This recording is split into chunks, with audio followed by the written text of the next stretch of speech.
I'm Brittany. This is Hua Chong, and welcome to Gay Watch, where we watch gay things. Today is a little bit weird. One, because the hat's different, but two, because we're taking a very long time to discuss the back half of The Devil Judge and the very Mhm. lovely, the ever lovely, the always incandescent Janae Henning is here to help me comb through these last 8 episodes, which anybody would need help combing through.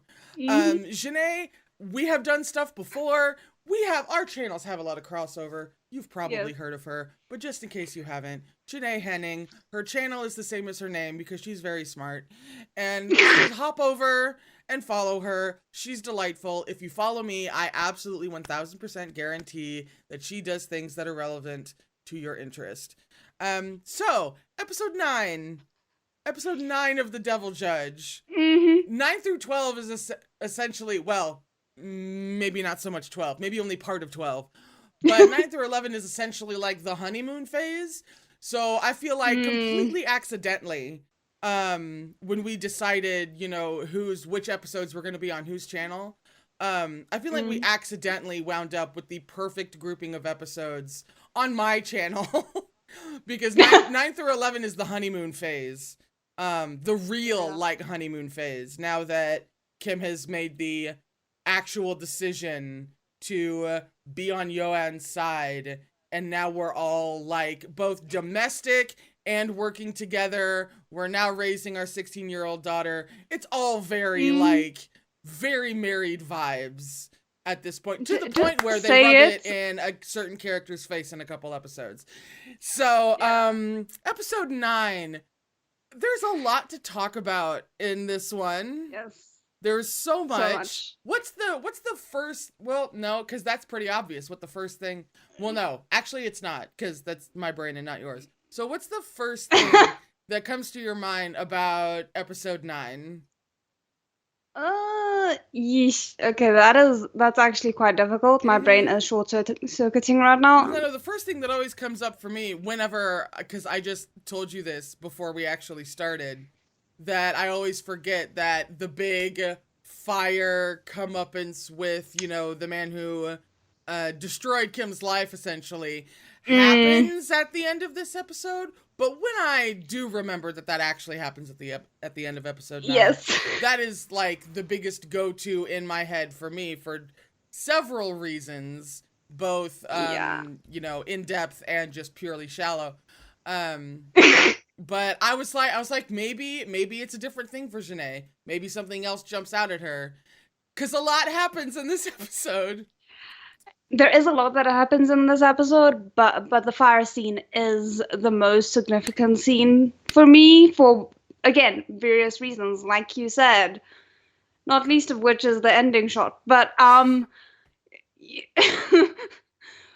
yeah, no. So I would definitely like this. There's so much to talk about with that. So let's just get started because Right? I We might just when I start at tell the end you, and work our way back, to be honest, because how do you not start with the entire fired thing?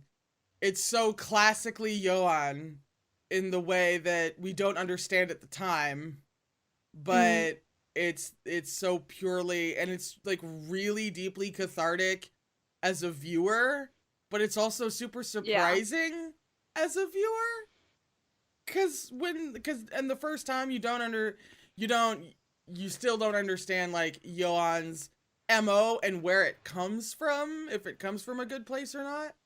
um yeah, but but I do also feel like it's much more rewarding if we wait until the end to talk about the end. oh, okay, okay. Mm, Yes. the struggle is real. No, it truly is. Okay. So, the start of episode 9 is when, Hmm. our two newly made husbands go off and save the day. They run off and they save Yes. Elia Oh, that was so good. from a deeply fraught situation, which, okay, there are maybe like a handful of things that, um from minor to maybe a little less minor, that kind of irk me about the way the show does things. And Hmm. one of them was they didn't fully go off on Shuyan enough for her mistake of Mm. having a disabled 16-year-old in the car when she just does her cop thing and hops out into an extremely dangerous situation that one person could not possibly control, instead of like, Mm. I don't know, calling it in first and then Yeah. doing some, maybe getting Elliot something other than, now they, it made sense from a character perspective because they had already Yeah. established that that's where her brain goes. That's what she always does. She sees trouble, Mm. she hops out. She's very like Superwoman that way. I kind of love that about her until it bites her in Yeah. the ass and she doesn't quite get the raking over the coals that like she deserves, really. That Yeah. happens a couple of times. She'll do something and then it's like, but there's this one very obvious aspect of it that we're not talking about. Yeah. Did that strike you at But all? it did, but I think like now in hindsight, I wonder if the writers didn't kind of I hate to say it because it feels like blasphemy, but kind of maybe write themselves a little bit into a corner. Yeah. Because if like there's very few people in the scene who who know of what's happening in the scene. Like there's who can hold Suyun accountable for it. So it's literally just Ilya, Kan Yo-han, and Kim Go-eun. And Ilya would never do it because that's her new friend, and she's too focused on protecting her from Kan Yo-han. Kan Yo-han can technically do it, but it would feel odd if that didn't cause um, Kim Go-eun to be alienated from Kan Yo-han Mm-hmm. temporarily, which they can't do at this point in the story because it would just be unnecessary conflict. Right, yeah.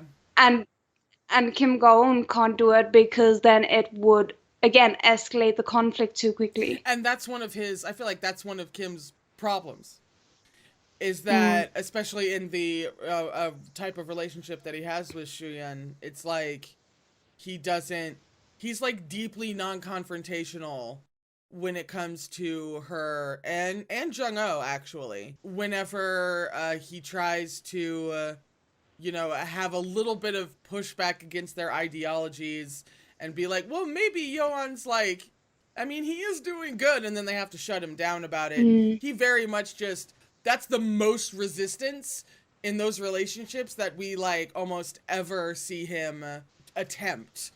So like Yeah. him being like deeply permissive, um, even when Shuyan makes a big mistake like that, I Mm. also understand. Yeah, I agree. They kind of wrote themselves into a corner. But there's also I a little bit where I'm like, all you had to, you could have made it like less, I guess, less prominent. I guess we certainly got that Johan was pissed at her, at the time, absolutely. But I feel like all she would have to do is mm. make, I don't know, one or two very quick different decisions, um, but like instantly, because I can't remember exactly when she calls for backup, but just one or two maybe extra really quick precautions to protect, to make Mm. sure that Elia will be okay, before, like, Yeah. at the very least, like locking the doors, um Yeah. because the door was able just to be I, open. But then at the same time, if you make her too safe, then it no longer has the need for the daring rescue from the husbands. So yeah. But I do feel like I get where you're coming from, and I do feel like there's two possible solutions that they could have gone with that doesn't necessarily need the participation of any of the three people I mhm. mentioned. So one, they could have had the people uh, who are attacking the is it homeless people at this point, or is it just It foreigners was immigrants who had done work but hadn't been paid, and so they were like protesting and uh, wanting to be paid. protesting? Yeah. Yeah. So they could have like blocked the road, forcing her to get out. Yeah. So that could have been one thing. Or alternatively, if you wanted to have the things happening exactly as it did, at one point after the confrontation says, Ilya, is she okay? And like you could have used that moment for her to have like a small breakdown realization of like it got out of hand, she didn't mean to do it, where she doesn't get the reprimand that we might need, but at least she realizes the consequences of her actions. I that yeah I agree fully. That's I think because in order to put Elia in enough danger, Mm. narratively speaking, so that we get them coming in and save the day and having all the other important narrative things that happen in that scene Mm. to happen, in order to still have that, but um have it but fill in that this little gap that we've been talking about. I think that's Mm. it. I think that's how you do it. Yeah, Yeah. hard agree. Because just a side note, because we haven't really had an opportunity to talk about it, so I'm just going to take the moment now. Yeah. I am so in love with Soohyun and Ilya's friendship. It was such a nice addition to the show. I loved it so much.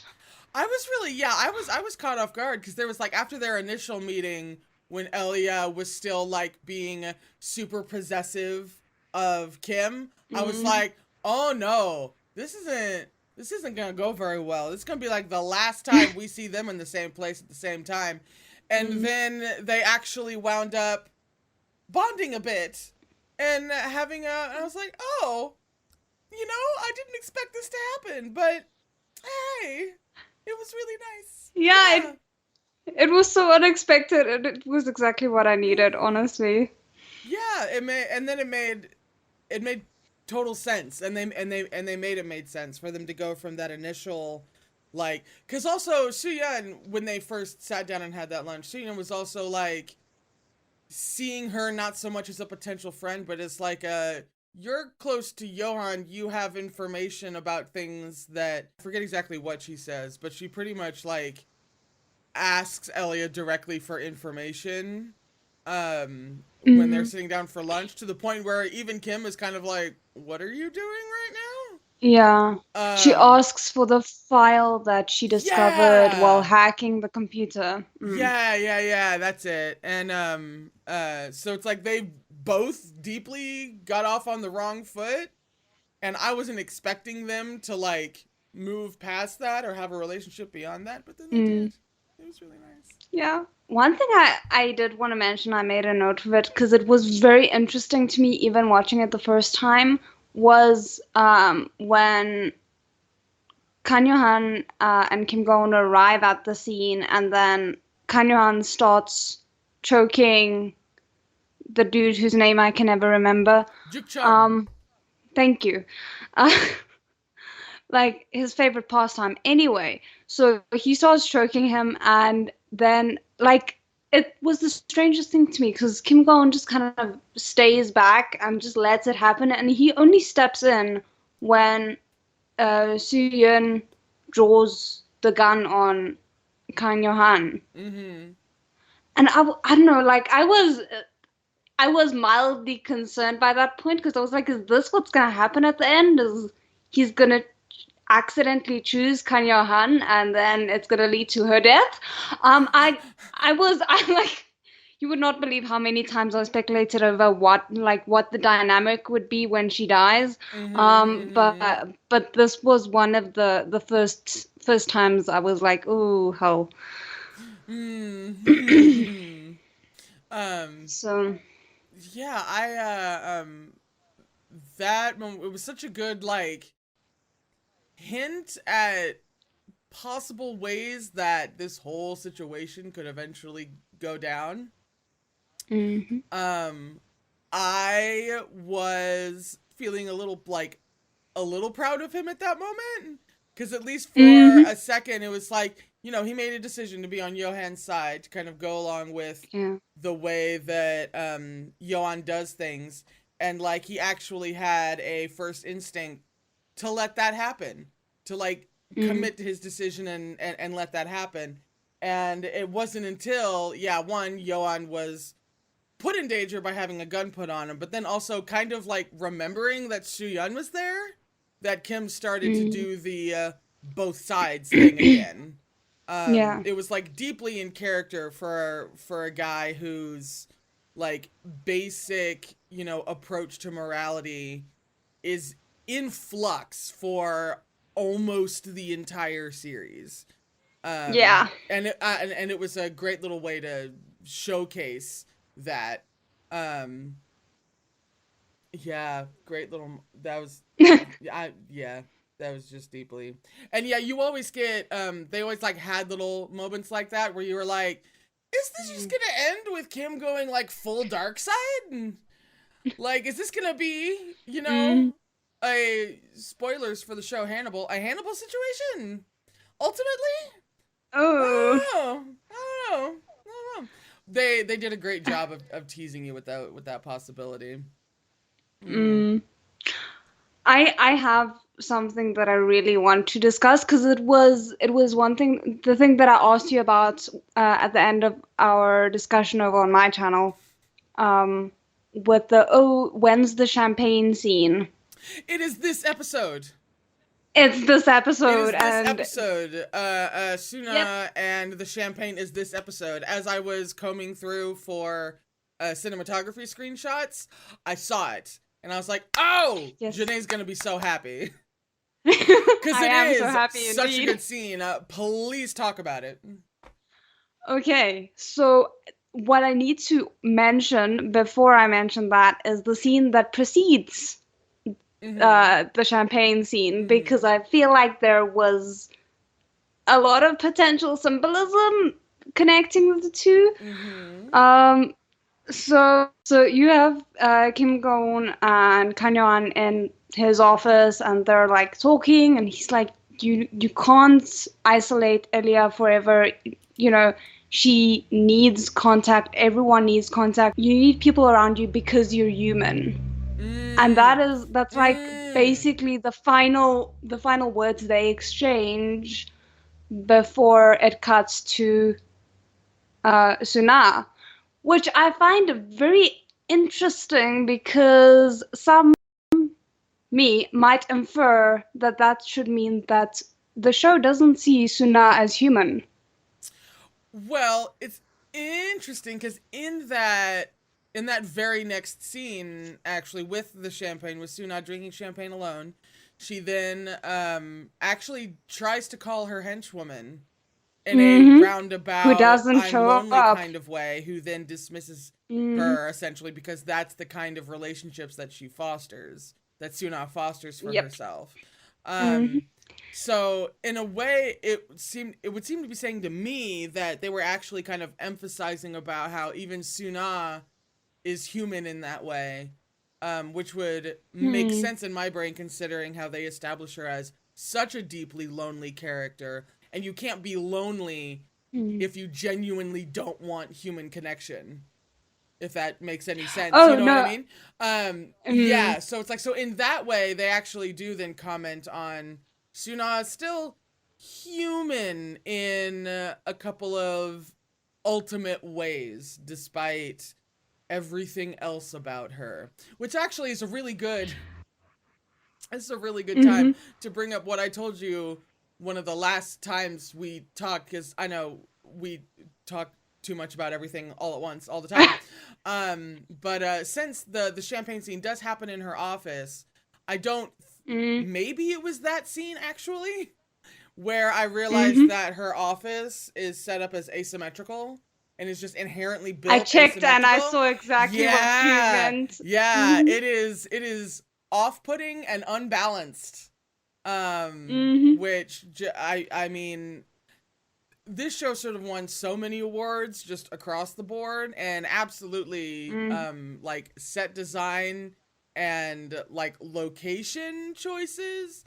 I don't even know if you can win an award for location choices, for shooting locations, but you should, at least for this show.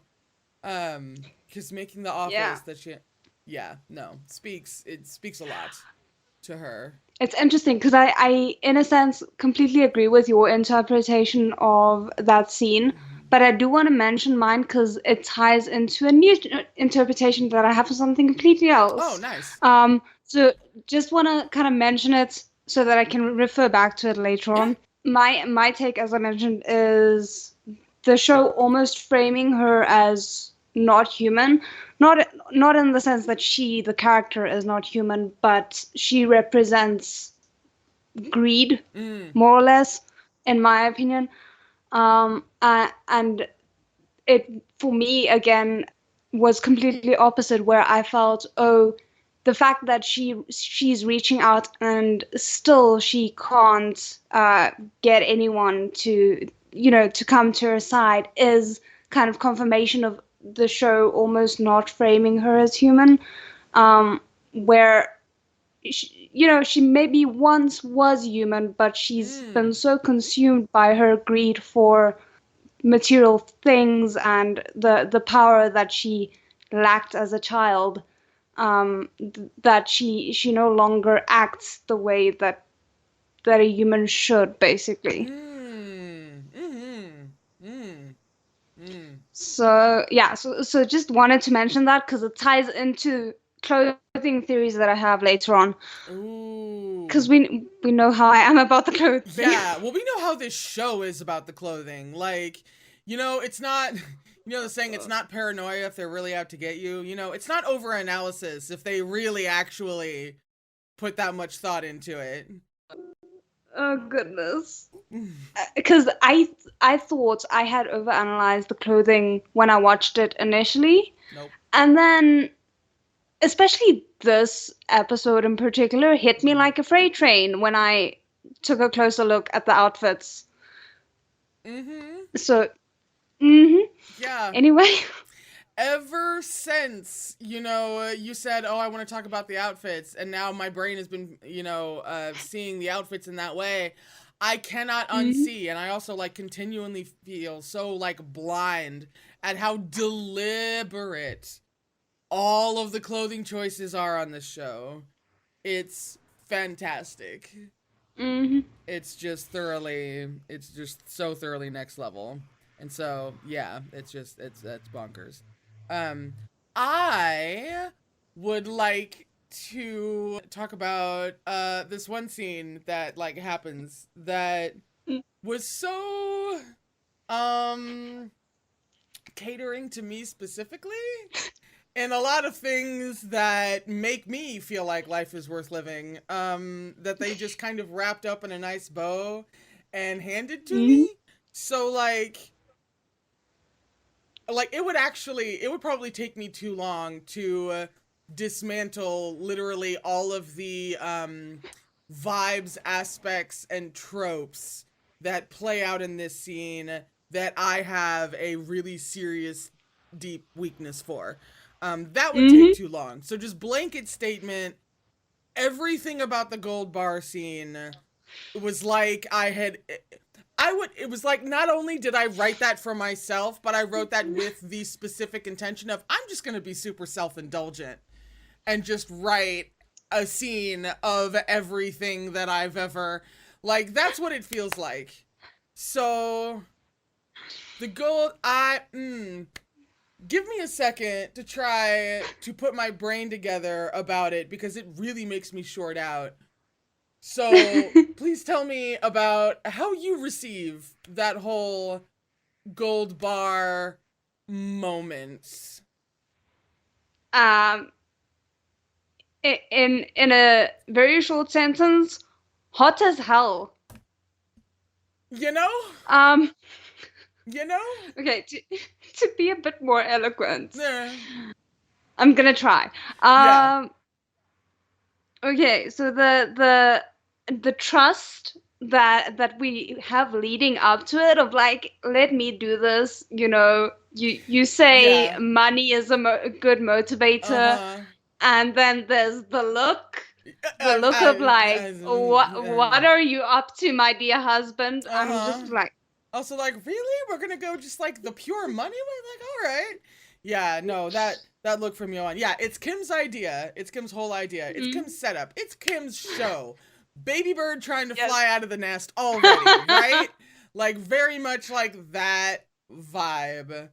And which I already like love. I also just generally love a good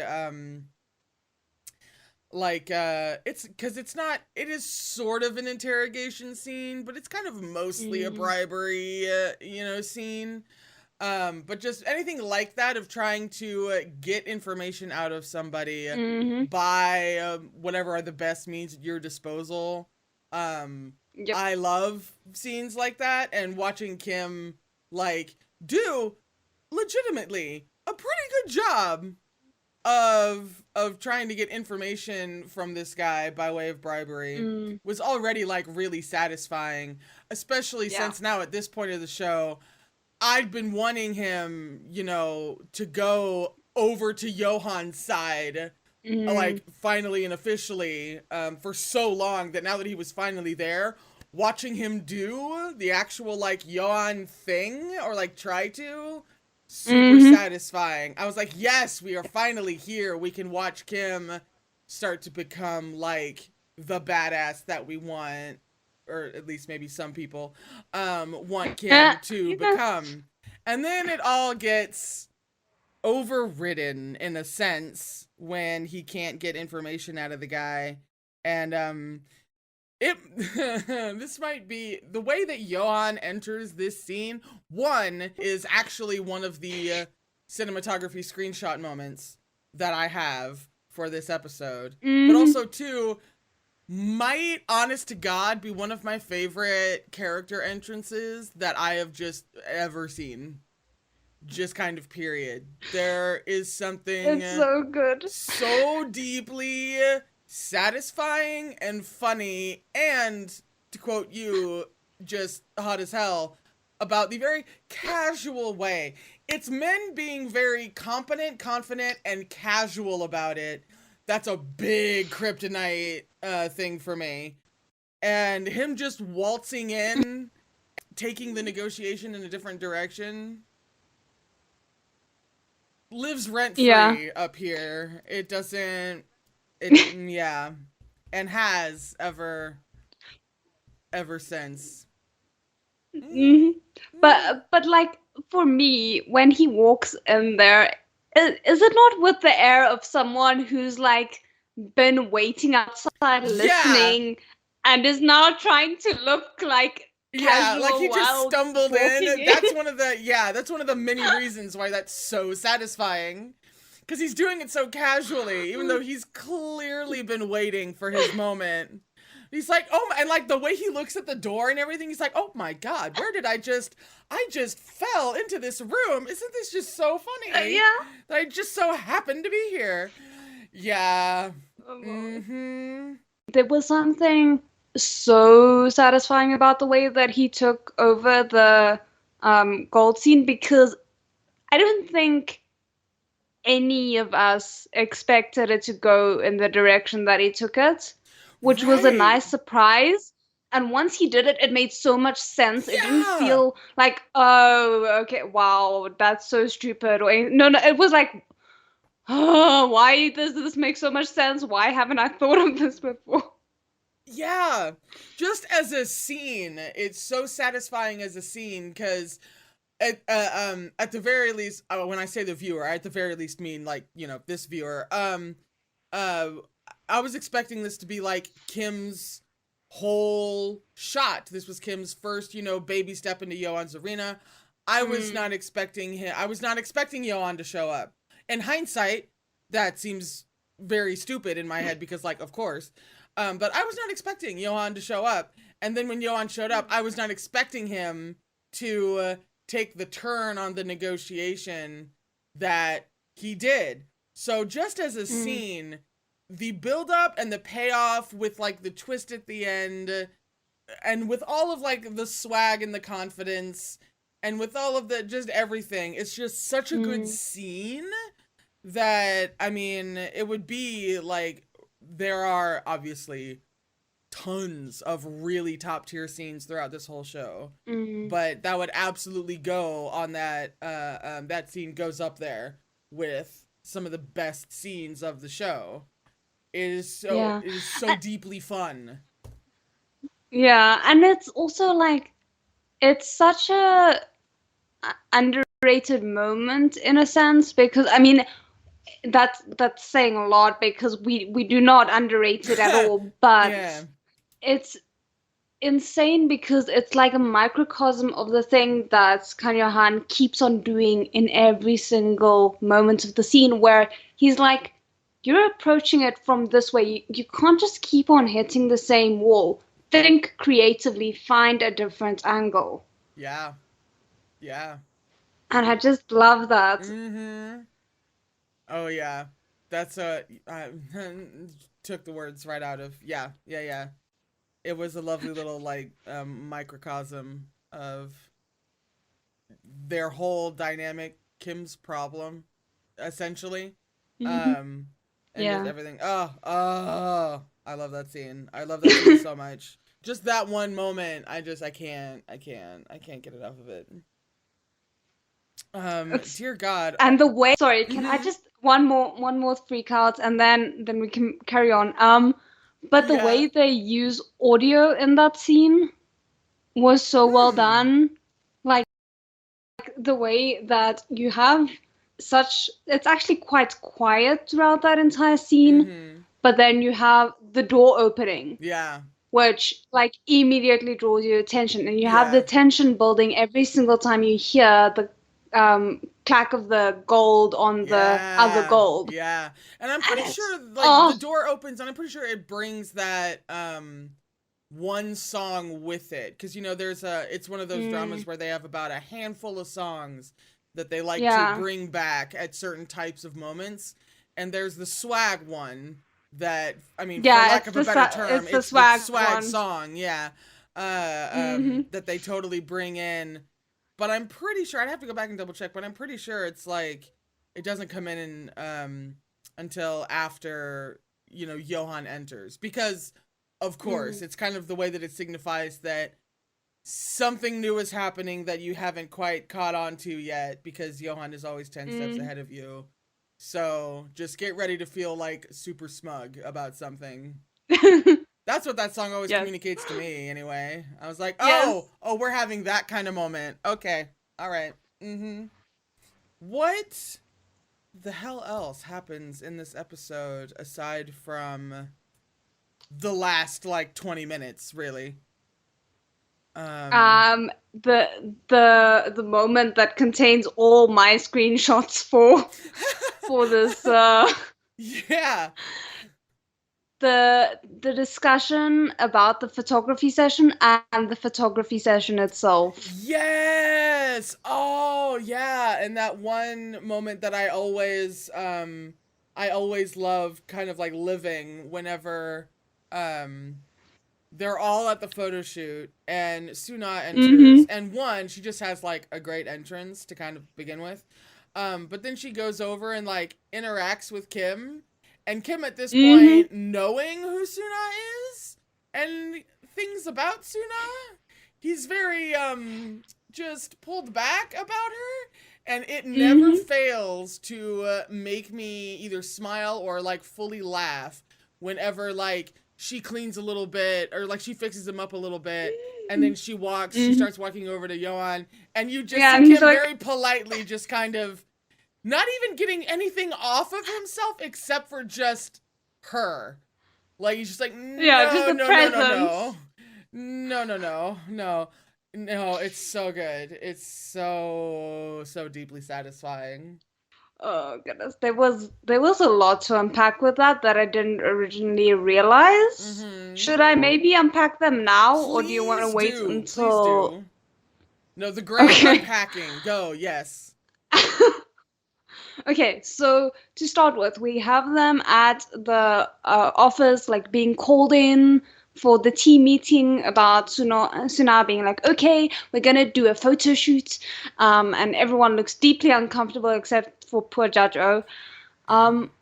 And it was so interesting because I went into that scene expecting to perhaps see Judge O and Suna matching outfits more or less, Mm. and Kang Yohan and Kim Go-eun matching outfits more or less. That's not what we get at all. At first, I thought it was Judge O and Kim Go-eun matching outfits because you have Judge O in more or less like a plain, like a full white suit, and you have Kim Go-eun in like a beige brownish jacket and then white, collared shirt like usual. Mm-hmm. And it looks like Kan Yo-han has a red tie while Suna has like a reddish, like dark pink, but more reddish, full suit jacket and skirts on. But what's interesting to me is I realized, like looking at it later on in different lighting, actually the only odd one out in that entire scene is Suna. Mm. Judge O has the whites on, which corresponds with both the white shirt from Kim Go-eun and Kan Yo-han. Kim Go-eun has the white and brown, and then Kan Yo-han's tie is actually a dark brown, which matches with Kim Go-eun. And it's that, like that in itself, I was like, okay, that's a bit weird, but putting it aside for now. But it's interesting to me because once I explain what happens in the actual photo shoot scene, maybe it'll have a bit of a different context. But I wonder if the red was for anyone who maybe didn't watch my side of the reactions. I have this theory about Kan Yo-han being represented by red and Kim Go-eun being represented by blue. It's a very And I accurate think theory, yeah. And I think she was trying to match Kan Yo-han's energy with the red because she doesn't actually wear red that often. She'll wear like things that have a little bit of red in it, more a lot of the times like a little bit of pink. But I think she was trying to match his energy there, and that solidified a little bit more for me when we see her in the next scene in the photo shoot, and she is wearing blue, and it's one of two times only that we see her wearing blue, and it's also the time that she happens to mess around with Kim Go-eun. Um, and I feel like she was going like, oh, I'm gonna try and match Kan Yo-han's energy. Oh, this doesn't work. Well, I'll morph into the person that he clearly prefers. Um, You're blowing my mind. Keep and going, see keep how going. that goes. And see how that goes. And that doesn't quite go for her at all. But it was very interesting for me because I was like, why are you wearing blue? It's such a weird color on you. She only ever wears it twice. And it was like okay, this is a bit weird. But then I realized like this is the episode where she's basically trying to court Kan Yo-han. If you look at what happens in the next episode with the like everything surrounding the lead up to the very disastrous dinner scene, Mm-hmm. she is trying to court him in this one, trying to convince him they can be a very good team, Mm-hmm. and she's trying to do it in all these ways that she knows how, and nothing is working. So after, you finish the series and you can take everything into account, that Hmm. it always really struck me as so like Suna put Kim in Yoan's line of fire to basically like cultivate a weakness for Hmm. in Yoan. And then I think it was one of those cases where the uh, the villain or the antagonist does that, and then um, it goes too well to plan, um, Hmm. and it just becomes a much bigger thing than they kind of ever like thought it would. And so for her, Yeah. especially at this point, now that Yoan and Kim are essentially like officially a thing, they're like officially together. Mm. um, for Suna to now start being like, oh, this is working a little bit too well. But then if Mhm. that's what Yoan wants, maybe I can be that a little bit, Mhm. which does not work and was never even remotely possible. But No. for Suna's psyche, that's completely makes sense for her to try to adapt in that way now that her plan has gone a little too well. But yeah, that like my feelings were definitely solidified there with the way she touched Kim Gon when she really didn't need to, and then she kind of like doubled down and went to Kan Yo-han, checked how he was receiving it, and possibly checked what Kim Gon's reaction was to her fixing Kan Yo-han's tie for him. Mm-hmm. Hmm. Mm-hmm. But yeah, that's all my clothing theories for this one. I'm sorry, it blew my mind a little. But it's probably also me being very over analytical as always. No, honestly, you have yet to say like anything that doesn't like actually make sense. What's the other time she wears blue? If you know Oh, off the top of your head. I do. We'll get there. Oh, really? Ooh. Hmm. Uh-huh. I have a whole thing about it that All I right. anyway. Okay. We have Kim Gon going to visit Siona and having like what if I do this really bad thing discussion, but I mean there wasn't. Right. Yeah. Yeah. Yeah, that's one of a couple of times over the next few episodes where um it's actually, one of the signs that like he's committed to, you know, trying it Yoan's way, but Mm, he's still struggling over aspects of that. yeah. Which, is made none the more obvious when he goes back to Shion and kind of starts double checking with her in a way. Um, and there's at least one other time that he does it as well, which is just another part of his kind of dancing around. I'm not, he's I in fact I'm pretty sure I already mentioned before, he's never 100% sure of Mm, where he himself stands on like the grand spectrum of morality. Um, mm, so him still pinging back and forth makes a lot of sense, even though I understand why there are some people who kind of there are some people who are kind of like aggravated by Kim's kind of back and forthness throughout like the entire series. And I mm, kind of get that because it does go through the entire series. It is not until the last episode where Kim really finds himself and defines himself and Suyeon and Yoan and even Suna on as their each own independent points on the morality spectrum. He doesn't get that mm, figured out until at the 11th hour. And I guess it's because like that's kind of the whole point, at least especially in hindsight, that's the whole point of Kim's yeah. arc, is that he's always trying to figure something out and at times leans this way for a while and at times leans that way for a while.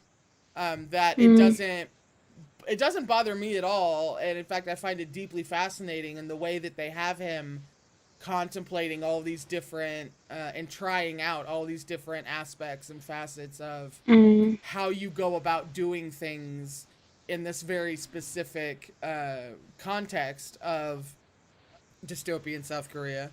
Um, and the fact that he doesn't really land on anything until late in the game. Some people tend to not really like characters that kind of waffle like that. Because, we like I mean, really like characters who know themselves, yeah. right? Um, Mm, but when it's done well, I can really appreciate it. And in my opinion, it's done. Kim's whole arc and confusion and decision and all of that is done really, really well uh, in this series. I just wonder, like, I can understand not necessarily liking his indecision, Mm. but I feel like you should be able to understand it, because any viewer watching this for the first time isn't 100% sure where Kan Johan falls on the morality scale until the second to last episode. So I feel like, it's, even if you don't necessarily like the fact that Kim Gon is being indecisive, you should be able to understand it from a logical perspective, because for his type of character, for his absolute belief in what is just and right, and the journey that he goes through trying to figure out where the balance in everything is, it makes sense that he can't fully trust Kan Johan, until very near the end. Whereas as a viewer, you're much less like invested in terms of whether Kan Johan turns out to be bad or good, because it doesn't affect you. Hmm. Like, it's he's just a character at the end of the day. So whether he is ultimately bad or ultimately good doesn't like impact your world at all, but it does impact the other characters' world. So even if you don't necessarily like it, you need to understand it's not just an easy thing of, oh, he might sometimes kill people, but that's okay. Um, Yet, not to mention real quick, especially towards the end, but throughout the whole time, he is being set up and then further on deliberately manipulated by Suna into seeing certain mhm, things in certain ways. So not yeah, only is he a character who's trying to figure things out the whole time, then those attempts are being fucked with and made even more mm, difficult. So it's yeah, like there was really no other way that his character and his position with his background and his experiences and all that jazz, there was kind of almost no other way that his arc was going to realistically play out in a way that would remain yeah, faithful to his specific yeah. situation. So like it And the wasn't thing gonna is, go down any other way. I'm, I mean, it could have potentially, Mm. because of one character, and that one character is what, Ming Jung Ho. Oh yeah, Jung-Oh, I yeah, feel yeah. I feel like if he hadn't constantly been planting those seeds of doubt, Mm-hmm. it might have swung the other way. But people tend to discount how deeply something like that can settle into your bones. And the problem is, Kan Yuan, for better or worse, likes to play on people's doubts of him, and that backfires many times throughout the entire show. Mm-hmm. Because he always wants to leave that little door open for being able to say, but I warned you, but I told you not to trust me. Mm-hmm. But then instead of allowing Kim Gon to trust him, because he is in fact for the most part trustworthy, he does things like that and it shoots him in the foot. Yeah, his Yon's whole yeah, playing playing with people's perceptions of him, and like the way he does it and the way he backfires, I feel like he Mm, doesn't really learn in terms of his growth from episode 1 to episode 16. I mm, don't think he really learns uh how not only how that backfires and how avoidable that is if you just tell people certain things, um mm, but also he doesn't stop, in my opinion. I don't think post show, like post canon Yoan really plays that game anymore in terms of his mm, perception. At the very least, not with those closest to him. So I yeah. don't imagine him, doing that with Elia anymore, or doing that with Kim, either. In that, but like you understand obviously why he's come to do that, because and Mm, why he weaponizes that sometimes about yeah. how he can seem like the bad guy, so he's gonna let you think that for XYZ reasons, even though it could be cleared up by him just being specific and saying something or defending himself. And sometimes part of his growth is in the last few episodes, we do actually see him clarify himself a little bit with specific lines of dialogue, much more than he ever did in the first half of the show, because he is actually learning that, well, yeah, sometimes you do actually have to get specific with people so that they don't naturally go to the wrong conclusions. It's not always the way that you experienced it growing up. It's not always people just wantonly jumping to the worst possible conclusions. Sometimes those are natural conclusions, and of course they would warrant you speaking up and defending yourself. But with his background, because that's what understandable. Yeah, because that's what I was about to say. Is I don't think it's always. I mean, we love to give him credit because he is very, very smart, but he is still a character with a lot of trauma, not just from the fire, but from childhood as well. And I think people discount how much of him framing himself as a monster is as much a defense mechanism as it is a, like, you know, a good weapon. Because if people already think he's a monster, he's taken that power away from them to call him a monster and have it mean anything to him.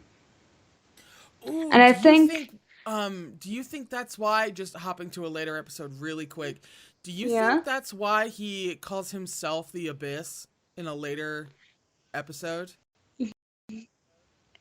Yeah, I think to an extent. Yeah. That's at least part of it. And I think that's kind of also why he later on, as you said, he starts to defend himself, because he has healed a little bit. Kim Go-eun has helped him realize that, you can show your true nature to people and they won't run away. Yeah. Oh. Yeah. Yeah. Yeah. Yeah. We're in one of those moments where all I can do is just sit here and like violently agree with you. So, the last 20 minutes of this fucking episode. Yes. We find, asshole whose name I can never remember. But Me neither. the con man. We'll just call him the con man. Yes. And part of what I mean when I say that I fell for this show's like every single trick, I hit every pothole, so to speak, is rather well exemplified by the last 20 minutes of this episode, because everything that the show wanted me to think, even if they only wanted me to think it for like 5 seconds, I totally did. So like we find the guy who's, looks rehabilitated, and even though, tiny voice in the back of my head was like, is he though? Maybe not. When Kim actually comes back after, Yeon and him go out and they find him and they're like, oh, here he is. We now know where he is. He needs to stay here because we need him later for getting chopped. But then Kim comes back all wrapped up in vengeance, ready to exact his revenge. And while he's, all that whole scene of all while he's doing it, first verbally confronting the guy, and then finally he actually starts attacking him and choking him, and the guy's wife and daughter come in. For that whole scene, I was like, oh no, yeah, he's actually reformed, hasn't he? Oh shit, that's rough. And I was totally with Kim, who was all like, who was having that whole moment of like, you shouldn't be rehabilitated. Like, that's not fair. Like, that's not fair for you to turn out to be human. And I was like, oh God, no, I know, Kim. Oh, I know. And then a wild Yoan appears. All in black, which was deeply unfair for my eyes. And just like hauling him out there. And I'm like, what's happening right now? And then the whole setup, the whole payoff, at every point in the thing, I was like, no, but then what are you doing? And you're like, oh no, God, the money is there. And then he's not. I fell for all of it at any given point in time. Yeah, no, any given that point in was time. Yeah. pretty much my I was like, experience as well. he's setting fire to the wife and daughter. Holy shit. And then, of course he's not, in hindsight. Of course he's not. But, I actually did expect him to remove them somehow, but then it mm, got too close where they were showing it up at a point where I had thought, okay, no, like they really need to like they I don't think they can get out anymore. Um, mm-hmm. and then so when that reveal happened, I was like, oh, yay, okay, great. Right, But right. his like it was so funny because this was the reaction that I lost the last 20 minutes of, ironically. So Oh. so I was in the first, like with the first reaction, I was there and I was also like, yeah, no, I know it sucks, Kim, but sometimes people just, you feel like they shouldn't have been able to move on, and they do, and like you, like it doesn't make it okay, but everything like that. And then, oh, I was just pure rage watching it the second time. Oh. Um, Yeah, and I was like, but God, you got me. Because the actor, once again, the fucking mm, casting in this show, the guy that they got to play that con man mm, character was so good that I fell for it. Mm-hmm. yeah, I think it also like it's sold it to me when he said, just kill me. It seemed so genuine, so remorseful, and But he was also a con man who conned like what, yeah. 10 couples into giving Well, order he and everything? conned me You for know? sure. So Conned me. Totally had that smile getting off the damn bus in the flashback. Like, on what planet should we be? And yet. And yet. And in fucking yet. interesting little thing that I, again, overanalyzing here. Have you ever watched? Despite being a film student, I'm in no ways a movie buff, but have you ever watched Apocalypse Now? I am very familiar with it, have not actually sat through and watched it. Those very specific types of war movies have never really been my thing. Um, I mm-hmm, I've not watched it, but we had to watch the beginning of it during one of my film classes, mm-hmm, and the way they had the setting sun over the reed fields when like before he gets to see before Kim Go-eun gets to see the con man for the first time, mm, distinctly similar vibes, which was so weird. I'm like, mm. it literally is the end of Kim's world. That's just great. Mm-hmm.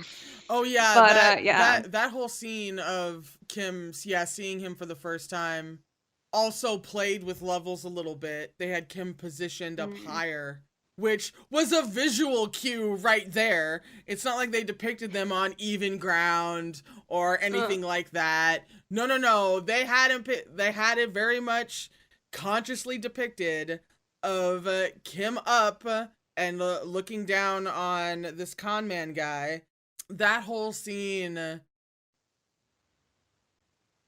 hits like such a specific punch to the gut. And mm, that, I mean, like, I always felt really like dialed in to Kim's whole experience throughout the whole show. yeah. That was just something that I feel that they did very well. But there were certain sequences where you're just right there mentally, emotionally, like in all ways except physically. You're just right there with Mm, exactly what Kim is experiencing. And for the yeah. entire last 20 minutes is one of those times. It might be the most prolonged, actually, time where you're Yeah. really just right there with him, fucking going through it. And really, really bonded me to Kim even more than I already Yeah. was, which is saying something. Because I feel real close to Kim for a lot of reasons. Mm-hmm. Mm. No, it was fantastic. I mean, going back to the gold bar scene, it very much Hmm. felt like within the same episode, they already showed their Kim's a significant part of Kim's growth Mm. to begin with. Rather, old Kim wouldn't have had the patience or the foresight to let that con man live for like another second. But after Yeah. spending the time with Yoan that he has and learning the lessons from Yoan that he has, including the gold bar scene, Yoan had finally imparted enough perspective on Kim to understand that, you know, we'll get him. We just have to get him later.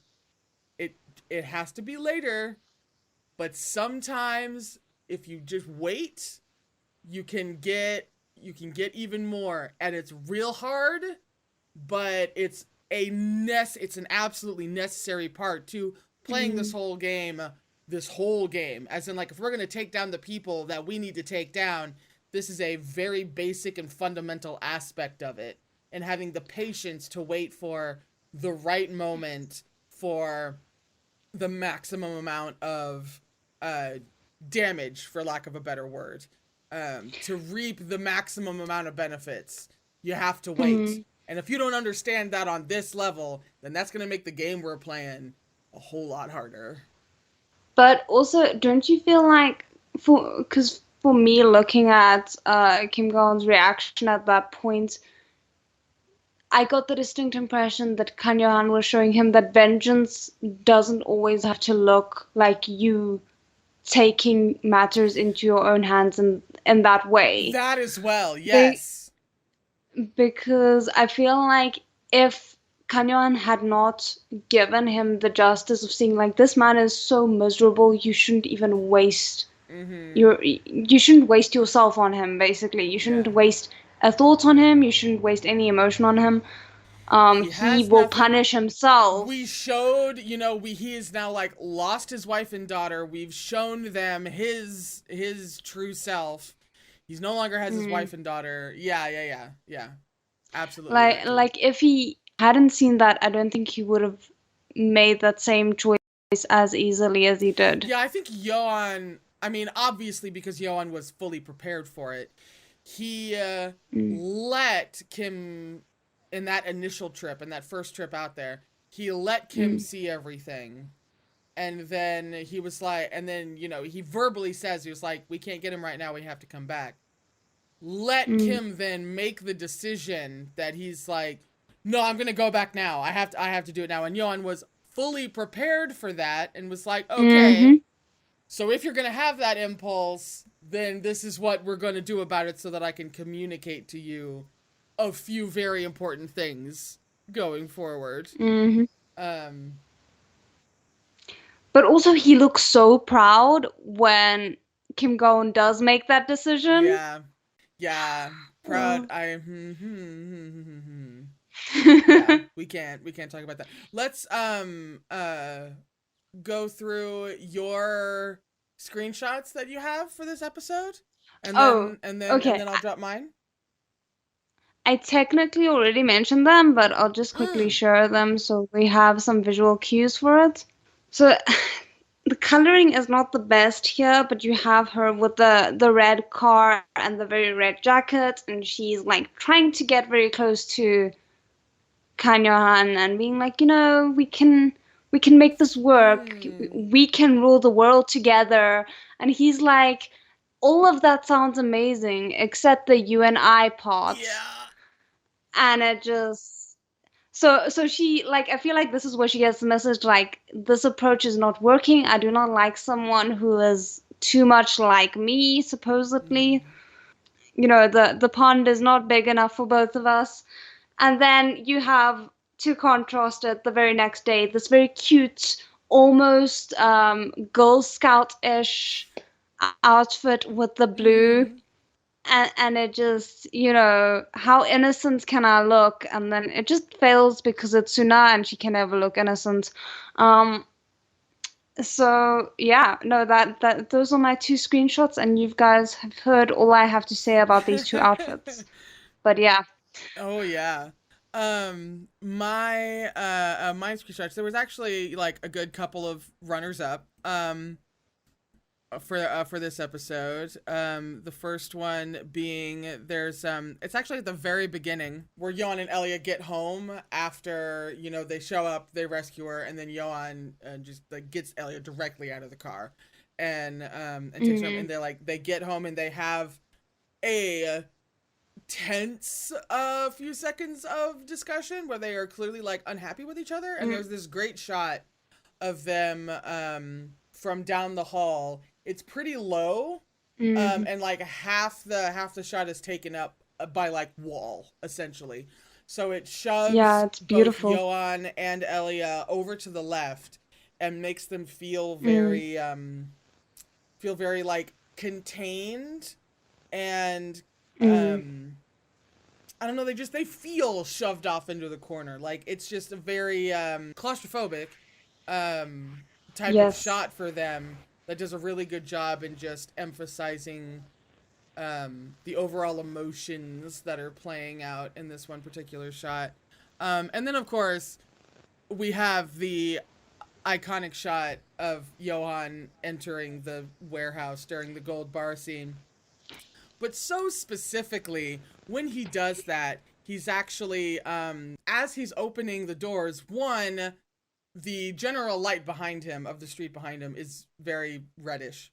But then there's this one specific point of light that, as he pulls, like, the doors open, it kind of blinks into existence and creates this wonderful little frame of him that's just so perfectly, like, arranged. He's really entering with style, even though he's pretending to be, I just tripped and fell in here. This is so, and it's just so wonderfully set up. However, I am going to give in and make the actual choice. The very, very obvious silhouette, fire, staring at each other thing. Could have kissed if it was a BL thing. If this had gone full textual canon, this is exactly when that would have happened. Yeah, it is. I mean, it's them with fire behind them. Like, how do you, given this show, how do you not champion this moment? It's like, they got me. I'd been trying to do some more underrated moments, but how do you, what was I supposed to do? I had no other choice. There was no other choice. No, and it feels very much like, I mean, I know we joke, but it does feel like those typical end of the movie, everything's exploding and the two like romantic interests just have to kiss. It feels like it's a victory moment. What can I say? Just a beautiful way to almost literally end the episode. Episode 10. What is it about hallway fight scenes that makes me like feral? But then they had to go, and it's funny. They made it gay, but they didn't make it gay. You know what I mean? They made it gay for me and my soul, because you had the both of them, and that whole like fighting side by side bullshit gets me every time. That may be a me thing, but they really gave me a gift, right? Johan's entrance alone was already a gift, but then they were like, and also action boyfriends, here you go, reminiscent of the great old boy. That's what I remember from this episode. I mean, to be fair, that's mostly what I remember from this episode as well. I think I even used that as my thumbnail in this episode. It was just something like gangster Johan is back and go on likes it. Right? Just appearing out of thin air. Like, with the bat over his, with the, and I was like, you were so extra, sir. In every way that I love, you queer Batman. It was just the greatest. It was so good. It was everything. Yeah, it was. It was a little bit sad for me in a weird way. Like, I really enjoyed it in the moment, but like going back editing it, I remember feeling like this sucks so much, because here you kind of get a like our favorite word, microcosm of what it could have potentially been like had goodness Siona been willing to like work alongside Johan. And I mean, I know that would never have happened, but it was so Right. nice seeing the three of them like kind of come to an understanding and like them against the world for that one moment. But Yeah. it sucked so much to know that we just would not Shit, be getting that Janae, ever I hadn't again. even thought about it like that. Make me sad. No, that is a. Sorry. And see, like, yeah, once again, you just come out of left field, you clobber me, and then you have the nerve to be 1000% right about it. No, that's so true. That's so true. That's so painfully true. Quick, make another point while I cry off camera. Jesus. I don't know. Like a lot of this episode is weirdly a blur to me. Like I had the points, I took screenshots, I had Yeah. conversation points, and then the whole way scene happens, and it's just like that's it. That's the episode. Let's Oh move yeah, I was on. about to say, yeah, this is what the episode is about. And what's funny is that this is the same episode where at the end they thoroughly humiliate Juk Chung. Like I mean, it is peak humiliation in all the ways that I personally wanted to see this character fucking humiliated, and yet I did not think about this angle of how do you solve a problem like Juk Chung, right? How do you do that? And that is most definitely a way to do it. Did I think about that before, Johan and Gowan, because they were all teamed up, did it all on their own? No, I did not think about that. And then when they started going that way, I went like just fucking feral. I was so satisfied, and it was so funny. And it was everything. Up to and including, he has no place to hide because people will fucking find him and beat the shit out of him. Which is really what we should do with all fascists. So, like, can't really be too mad at the punishment for this one. This one wasn't terribly controversial in my mind. But I have a talking point that I kind of like came to I didn't want to say a realization because I might be, as always, reading too much into it. But before we get into my crazy theories,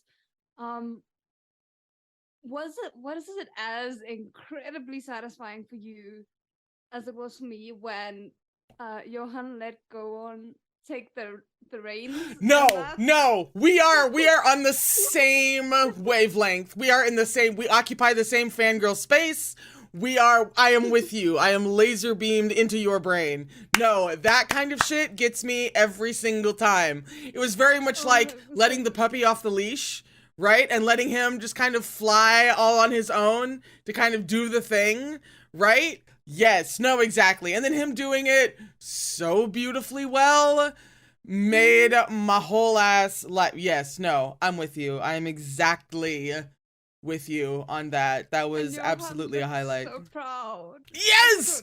Listen, I can't talk about Proud Johan, okay? Because Proud Johan, there's the Venn diagram is a circle between Proud Johan and I would like to just pin that man down, Johan. Like, it's the same feeling for him. Every time he gets the proud look on his face, and I'm right, every time you're like, you gonna get a room before? You gonna get a room before you take this boy apart? Like, really? I hope you do. Because not everybody wants to see that. I do, but not everybody. Get a room first, please. Every single time. There are like, I think off the top of my head, I think there are like 3 very pointed moments of Proud Johan that does not include the entire ending sequence of the show. But yeah, there are at least 3 really pointed moments. I would agree with at least 3. Yeah, and every single time, it's like, and because a lot of time you're like, Johan, you're in public. What are you doing? You can't be that. You can't look at a person like that in public. That's just, yeah. Yeah. No, Proud Johan is most definitely a thing, and he was absolutely out in full form during Gown's little, like, baby's first, trial, in that sense, anyway. No, it was great. I loved it. I loved it. It was so good. Okay, so Mhm. now can I quickly mention my theory? Because Please. this is not a theory that I'm very happy about, unfortunately, but I think it is one that has some plausibility potentially. Sure. Okay, so it really bothered me because we have this, like, as you say, I mean, for me, the him like getting tracked down and beaten to with an inch of his life, I am too sensitive to genuinely be like, yes, I feel that in my soul.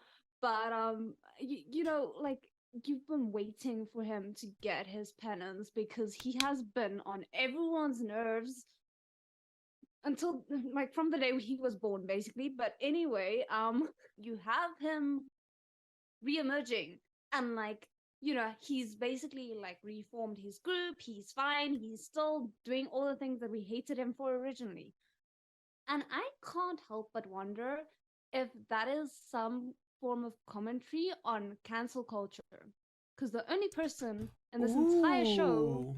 who doesn't actually end up getting cancelled, feeling the full effects of his things that he did wrong, is the person on social media. Oh, no, that is interesting. I always, because we don't know at the time, we find out a little bit later that, or maybe we find out at the time, I'm not sure, because it's just like a couple of lines of exposition, so who can remember when that specifically happens? But whenever we found out that it was, the president just pulling the strings because that's who Juk Chung really works for, at the end of the day. I took it, I usually thought of it more like in those terms of like, this is a really great example of a shitty person who even halfway gets what's coming to him, and then it's fine because he knows someone super high above him, so he just gets another life, so to speak. He just gets life after life after life. I hadn't even thought about the cancel that, like, that is really, it's kind of combining in my head because, like, on one hand, I feel like on one hand, definitely, the one guy who comes back to life, essentially, like, as you said, being the big social media guy, most certainly had to have been purposeful. And on the other hand, he was also the one guy who had, friends who were higher up. And and that was why he had infinite lives, so to speak. So it really strikes me as like kind of a combination of the two. I think that the guy was the writer was potentially doing two things at once, which does not surprise me in the slightest. But I hadn't even really thought of that side. I'd been focused on the nepotism is not the right word, but the kind of networking angle, for lack of a better phrase, and how people who know the right people get infinite lives, whereas if he had been unconnected, he would have been just done. Gone. Yeah. Because I think for me originally, I was looking at it and I felt, the same, where it was just like, oh, this man knows the president, and that's just, why he's getting all the lives that he's getting. But because we never got like a real follow up on him, even once everyone had quote unquote been like defeated, shall you say? I felt like, was there more to this? And that's why I kind of started looking at it from a different angle as well. Yeah, there were certainly there were a couple of things that I felt were kind of unresolved in a way that was fine. Like, you technically don't need to go through and cross every single T and dot every single I, because that can get tedious. But then there were a couple of things that were unresolved in a way where I was like, I would have liked to know the answer to that. And how that wound up. And Juk Chung was one of them, there is he falls under he kind of ultimately falls under the cockroach category, and that there are some stories where there's that one fucking guy who you hate beyond all reason, and he's gonna be the one who just always gets out of it in one way or another. Yes. He is always Oh. going to survive no matter what you throw at him. He's just gonna keep coming back, and he fits that character model to an absolute T.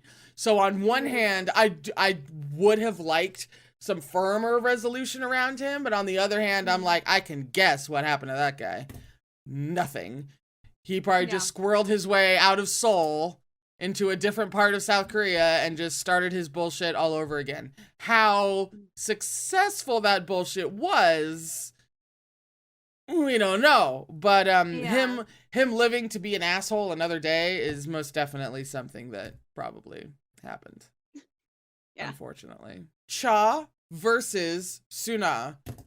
The girl battle that I have been wanting just as much, and I mentioned this before we hit record, just as much as I'd wanted to see them team up, I wanted to see them just absolutely try to murder each other. And the show gave me both, and this was an episode in which you were like, they're trying to kill each other in the greatest ways. Because, like, what worthy foes, honestly? Like, what, it was deeply, deeply satisfying with each, because the show is just so good at keeping everybody in character all the time. Seeing them so perfectly, like, butt heads and try to navigate each other was deeply satisfying for me. Did that register at all, like, for you? Was that something that you were excited about, or was it like, this is a subplot that's happening, you know? No, I was excited for it. I was vaguely frustrated with it at the same time because it felt as if like it was so perfectly in character that I can't like fault the show, but I can certainly fault the character. Yeah. Where it was like you really are over here underestimating this woman just because she's not as like well bred as you, apparently, you know. It was so frustrating to witness because she claims she is this like, you know, power hungry boss woman, and then she goes and she underestimates the very type of woman that she probably was at one point because people underestimated her. Yeah, I think there was absolutely a time in Cha's life where she was underestimated.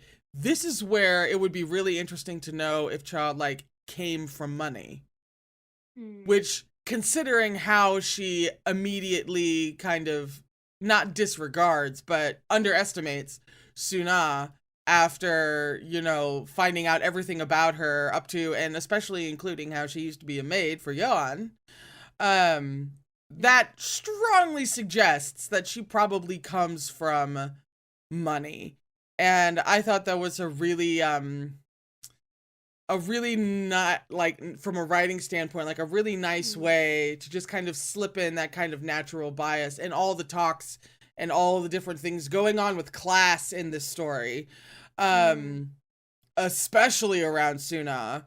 It really added something to that conversation, and just to even, you know, even a powerful woman who, again, should probably have seen something in Suna that was like, you know, she's probably getting treated much like I was at this time. And that doesn't form any kinship because, one, we're all out for ourselves. But then also, you know, well, but she's inherently lesser than I am because she used to be a maid. So obviously, me disposing of her is going to be a foregone conclusion, even if it's not easy. Yeah. I think that more was my frustration, was her underestimation of Suna rather than like the fact that she didn't pity Suna, because she's not the pitying type. She doesn't even pity her own family. Right. But it just the fact that she looked at this woman who had shown her that she was powerful, this woman who she remarked was the puppeteer behind the former foundation leader, and yet somehow the dots do not connect, and it was very frustrating to witness. And it was Yeah. only because she was so established to already be this arrogant person who will not like let her pride be undermined, and who will not let her personal needs guide her decision making. Mhm. um that I didn't like get frustrated at the writing. Right. I was just frustrated at the character. Yeah, it's like she should be doing this differently and looking at this differently, but she was such a cocktail of class and ego at the point that she was in her career, that she just wound up fucking up ultimately, really, in the Yeah. long run. Um and yeah, Cha's such an interesting character. She's just so amazingly, again, talking about the cast, so amazingly performed that it's really ridiculous. I had not seen that woman before, but she is most definitely on my radar now because that's a very difficult role to pull off. Yeah. And she was so fascinating, and I wanted to like her so badly because she was, one, the actress was doing such a good job, and two, she was such a bad bitch. I was like, I want to be on your bad bitch team, but you're also an absolutely fucking terrible person. Yes. Yeah. Oh, But she did it so well. And she made and they but they still had her make mistakes, which is one of the things that sets this writing apart from a lot of other writing. Is they're like, well, this character's a bad bitch. They know, they've gotten to a certain part of their career by not making any mistakes ever, and therefore they are a formidable foe because they are just all powerful, and it gets really like overpowered narratively speaking. But instead they found some really good character driven ways for all the characters, but especially Cha, to make very, very character specific mistakes and give her yeah. very flaws in her reasoning and her outlook. Um, oh But I yeah. think what's great about it is it's because like these are character flaws, but when you look at it from like a human perspective, it's the very same character traits that um originally got her to where she was, or become the flaws that take her down. Mm-hmm. Mm-hmm. Every virtue can turn into a flaw. And hell, and sometimes flaws can be helpful in very unhealthy contexts, which is why so many CEOs are technically sociopaths. Um and but she's amazing. And I love her as much as I hate her cuz she's so good. But she's Mm, also such a she was a great villain. I was actually surprised at we're not worried about spoilers. We've been talking about it. I was surprised that she was the first one to go. I was yeah. surprised that she was the first domino to get really taken off And the the way board. it happened as well, like Hmm. again, it's something that like makes sense from a character perspective, Yeah. but until it happened, I still didn't expect her to go through with it. Yeah. It wasn't until we got to the very end of that episode, which is actually the end of episode 11. It wasn't until we get to the very end of that episode where I was like, oh no, actually that makes sense. No, I get it now. But just looking from the outside, as we are up Mm. until that point, really, if you're looking at that core group of four, four assholes, you're thinking that either Moonbo or the other guy whose name I can never remember, that like one of them was surely gonna go first. Hell, both of them were gonna like one's gonna go first, the other one's gonna go second, and then like Cha's gonna be like the sub boss, and then we're going to get to the final boss, who is the president. That's what I kind of naturally figured the narrative was headed. And then they were like, no, Absolutely not. And we're gonna make perfect sense while we pull the rug out from under you. Yeah, because I was about to say, because that's the thing is like, in terms of a story perspective, yes, that would have been more conventional. But in terms of like reality, it is much more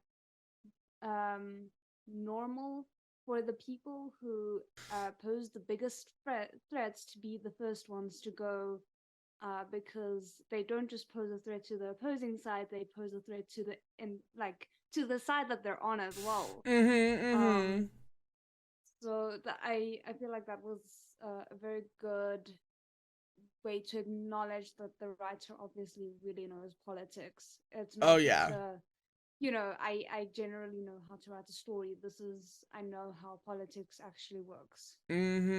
Oh yeah, finding out that the writer of this show had been a judge was like the least surprising Oh, thing. You did I not didn't know even know this? that. You didn't know No. this? Yeah, he was an actual judge and then he retired and then he wrote his first series, which was not this. And then I think this was his second, maybe his third, but his first series had a lot to do with judicial bullshit as well from what I hear. So I get the very strong impression that this poor man was a judge for a very long time, like a couple of decades, saw a bunch of Probably. bullshit and then was like, I'm out of here and I'm going to vent my lifetime's worth of anger into extremely well rendered and well plotted TV series. And I'm like, yes, thank you, sir. May I have another? Yeah, Yes. yeah. Oh, You're like, that so was many like, things make a particular amount of sense when you know that the writer was actually a judge. Oh, yeah. yes. Mm hmm. Was there anything? Was there anything else about this episode? I mean, Johan and Gowan had that really great scene on the couch where Johan was just particularly comfortable. I forget exactly. I think they were like talking business, but they were talking business in like the most casual way possible because they're living together at this point. So they're just like, yeah, I'm just hanging on the couch at home, talking with, the boyfriend about the latest business. Yeah.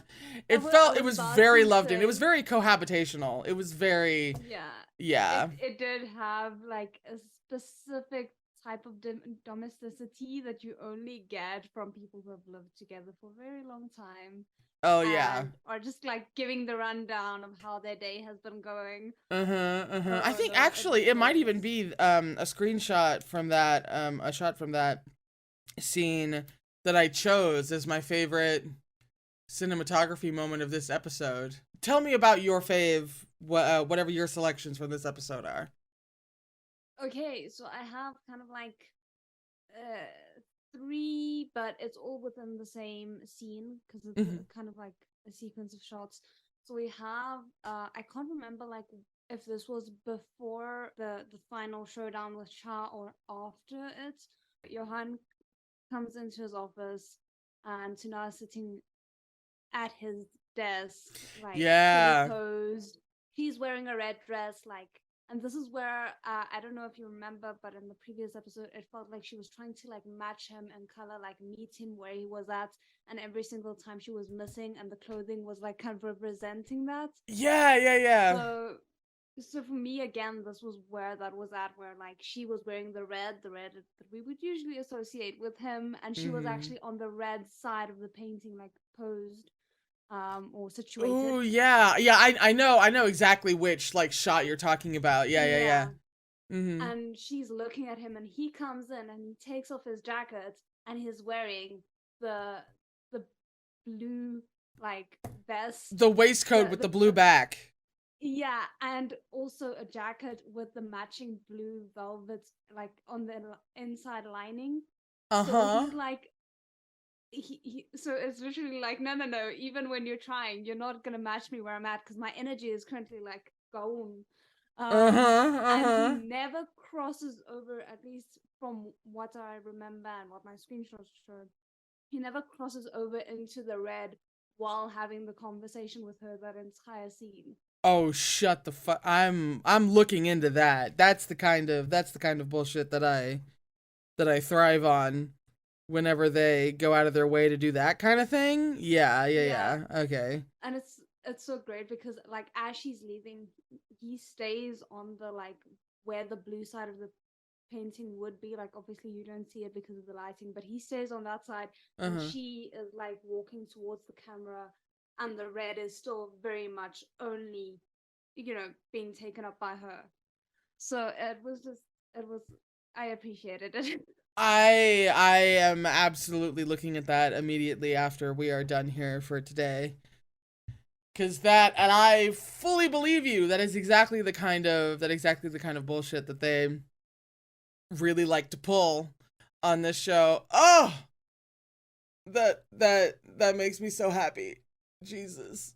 And also, like, this poor woman keeps thinking that she has Yoan pinned, that she knows Yoan, and she never knows Yoan. Not fucking once. No matter how obsessed she is with that man, she just never wins. Never. Not once. And I had a little bit of a revelation, but I don't know if we're gonna get to that revelation in this one, because when I say I kind of broke my own brain and I don't know if there's a reason for it, like I think I might just be reaching. But we shall see. uh so my favorite shot was actually during that very homey, like, so sweetie, how are you taking down the government today conversation. There's a two shot of them both on the couch, and what's interesting is that there's like a lot of different levels at play. Gowan is sitting up more than Yoan. Yoan is much more reclined into the actual couch. But then if you look at the weird contemporary super modern coffee table that they have, that's like multi-level, the cups, each one of their cups, it's reversed. It's Yoan's is higher than Gowan's. And there's so much levels going on. The only thing I can think of is that this is a really complicated way of communicating that they're kind of on the most even ground that they've been on so far, but it's still not entirely even, just on the basis of who knows what about who. Just on that fundamental aspect, they're still not on like perfectly level ground. And you could really argue that they're technically not until like the last scene of the show. But it was such an interesting way to me to kind of communicate something like that with a super weird coffee table, and then just position of how they're sitting. Because in the scene itself, I was like, it doesn't feel like Yoan should be lower, given the way that the show loves to play with heights. I was like, this doesn't feel like Yoan should be lower, but maybe it's like a Gowan coming into his own like power in this whole situation, and this whole goal, this whole plan that they have going on that he's now on board for. Like, maybe it's kind of that, but the coffee cups really kind of hammer it home for me.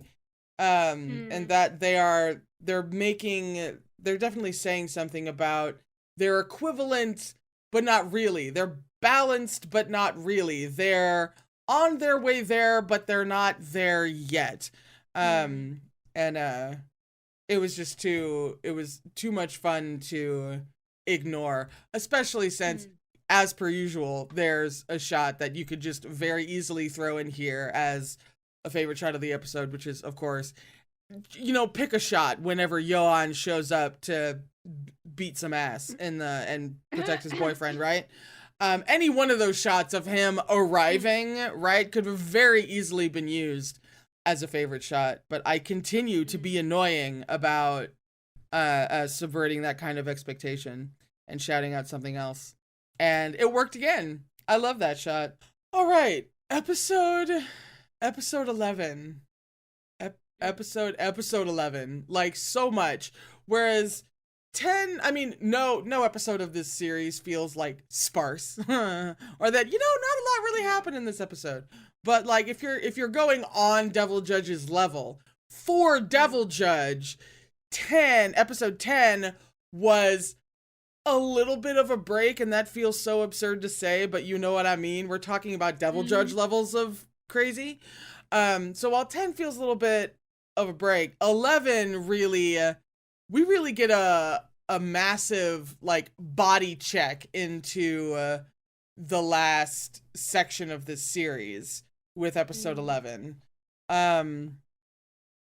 We have 4 major things really in my brain to discuss, which was the Jinju interview, the boyfriend dinner, as it is now officially called, Jenga bonding, and then Cha and Kay in the car. And then, of course, like, just Cha in general and Cha's overall downfall. But in terms of, like, specific scene happenings, that was, that's what jumps out at me, certainly, when I actually look at and remember this episode, despite ADD's best attempts for me to do otherwise. I don't know. What would you like to talk about first? I think we should start with the happy things. Sure. If possible. Okay, Sure. maybe we should get Jinju's interview out of the way, because that Yeah. one, like, I don't feel like it's at the level of Cha's entire storyline, but I don't True, want to yeah. ruin It was the really just wonderful- another, like, perfect piece along Jinju's storyline. It was just yet another instance, only even more serious this time, of being like, we're gonna lose her. She's gonna go to the dark side, man. And this is just putting her on that track right towards that destination. And not great. Not great. She kind of arrived in her power a little bit when she drags the seat forward. I was like, okay, boss move, queen shit. Love that for you. I just wish you could do it in a way that doesn't make me nauseous. Yeah. What'd you see, think? That was the frustrating bit. Yeah. I want this. I like this power move. This is great. Just wrong crowd. Yeah. So it was very frustrating, because I think that was the first time where I was like, I'm so here for her, but I'm so hoping that this isn't what it looks like. And it's great, because even once you rewatch it, it's exactly what it looks like, unfortunately. Like, it's not, she's not like immediately a villain, but she is like being ambitious.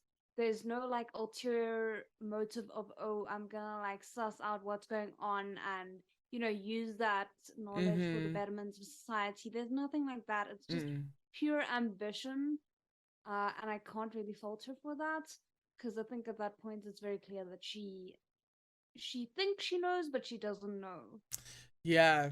And that's one of the things that made it such a good downfall and then like subversion there at the end, because it was so genuine. She really was being sort of baited and tempted by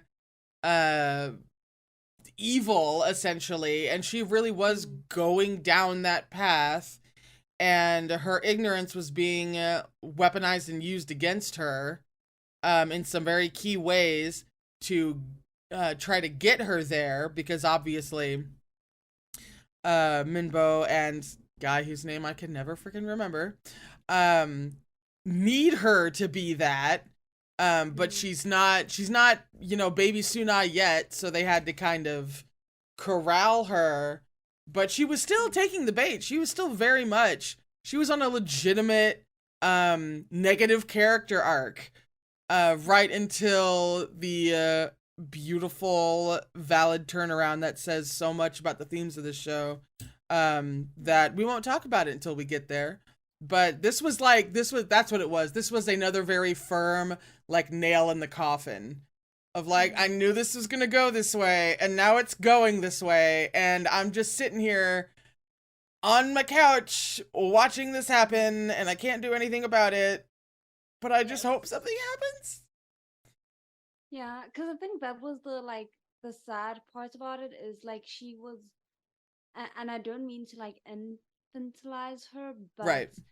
she was playing like an adult's game while still being a teenager almost. It felt like it was very much the thing of she thinks she's here, but everyone Mm-hmm. is talking over her head and she doesn't yet realize it. Mm-hmm. And it was Mm-hmm. so frustrating because I very much got the sense that if she had a few more years of experience under her belt, Yeah. she wouldn't have had like she wouldn't even have been tempted into this. Mm-hmm. Mm-hmm. Yeah, that's a really good point. Yeah, they really in order to try to lure her down almost like the path of good intentions in order to try to get her to that place. um they really had to capitalize on uh her as far as they were concerned weaknesses, and her youth was absolutely one of them. Her youth and her inexperience. She got promoted to this big flashy thing. Yeah. They did a really good job of establishing about how, she had been kind of made to feel sort of like very lesser to even Gown, um Mm-hmm. and about how, like, yeah, maybe I should really assert myself, and with, again, with encouragement from Suna of all people. It's like, yeah, maybe I should. And she just so happens to be doing that in the absolute worst context possible. It was Yeah. kind of like trying to watch, a lamb really assert herself in like a den of cobras. You're like, I love you, I appreciate you, I support you, but can you get out of there? You know? I love that. Yes. um so another excellent and nerve-wracking step on Jinju's very much seeming negative arc. Um Mm. and then we got to flaunt our big gay love in front of Suna, and Oh, that everything was was okay and nothing ever hurt again. oh, that was so good because Yeah, I think please tell me about your experience viewing this for the uh, first time, in which I Suna comes over to Yohan's like, yeah, come to my place for dinner, and then Yohan and Gowan put on the biggest married couple vibe just to drive Suna batshit. Like, they played it up specifically for her, and there's no other way to interpret that. There's no other. That's like literally what they did. They were like, she mm, wants to be you in this situation, Kim Gaon, so we're just going to play that up and destroy mm, everybody in the process. So how did that go for you? I enjoyed it immensely. I think I think my words was something along the lines of she expected this to be a date and she ended up being a guest of the husband's. Yeah. Yeah. It was glorious because No, it was so like good. it was so clear as well. Like there was no subtext. I'm sorry to say it. It was so clear that I mean even if you like push all the questionable things aside, it was so clear that there was just no space for Suna in the picture, regardless of what the relationship between Karun and Johan Yeah. was. It was so hilarious. Oh my god. Oh.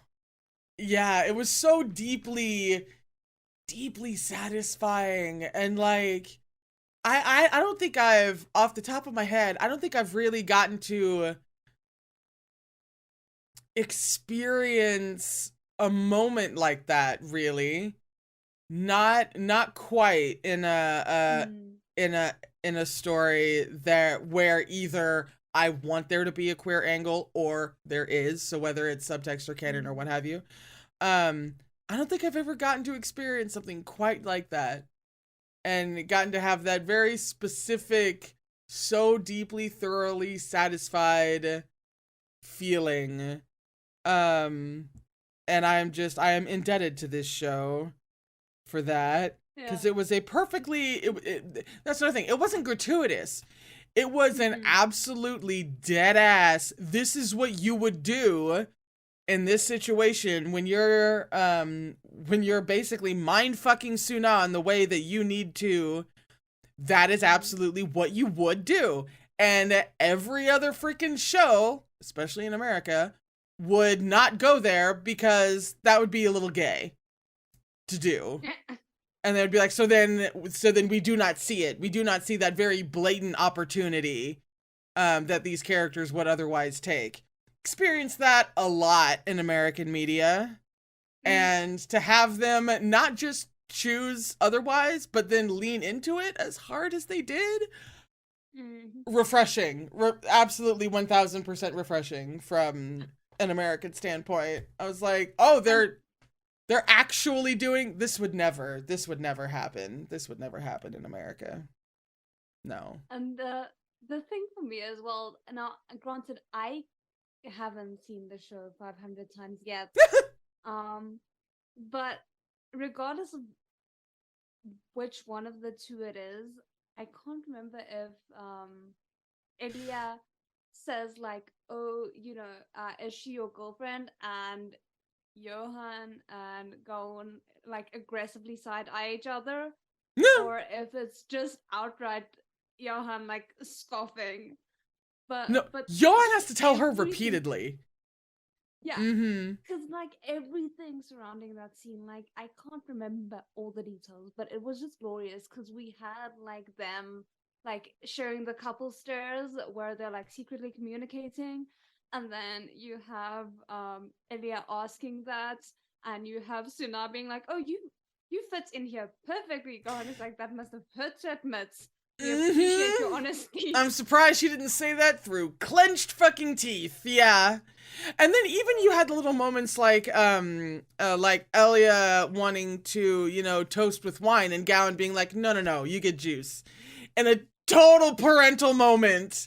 Total mom moment from Gowan. And yeah, no, I always remember Johan having to specifically tell Elia like more than once that no, he's not dating Suna, and in fact, you're kind of like you're not helping Elia, but he has to just verify and be like, no, just flat out deny, just no, it's not a thing.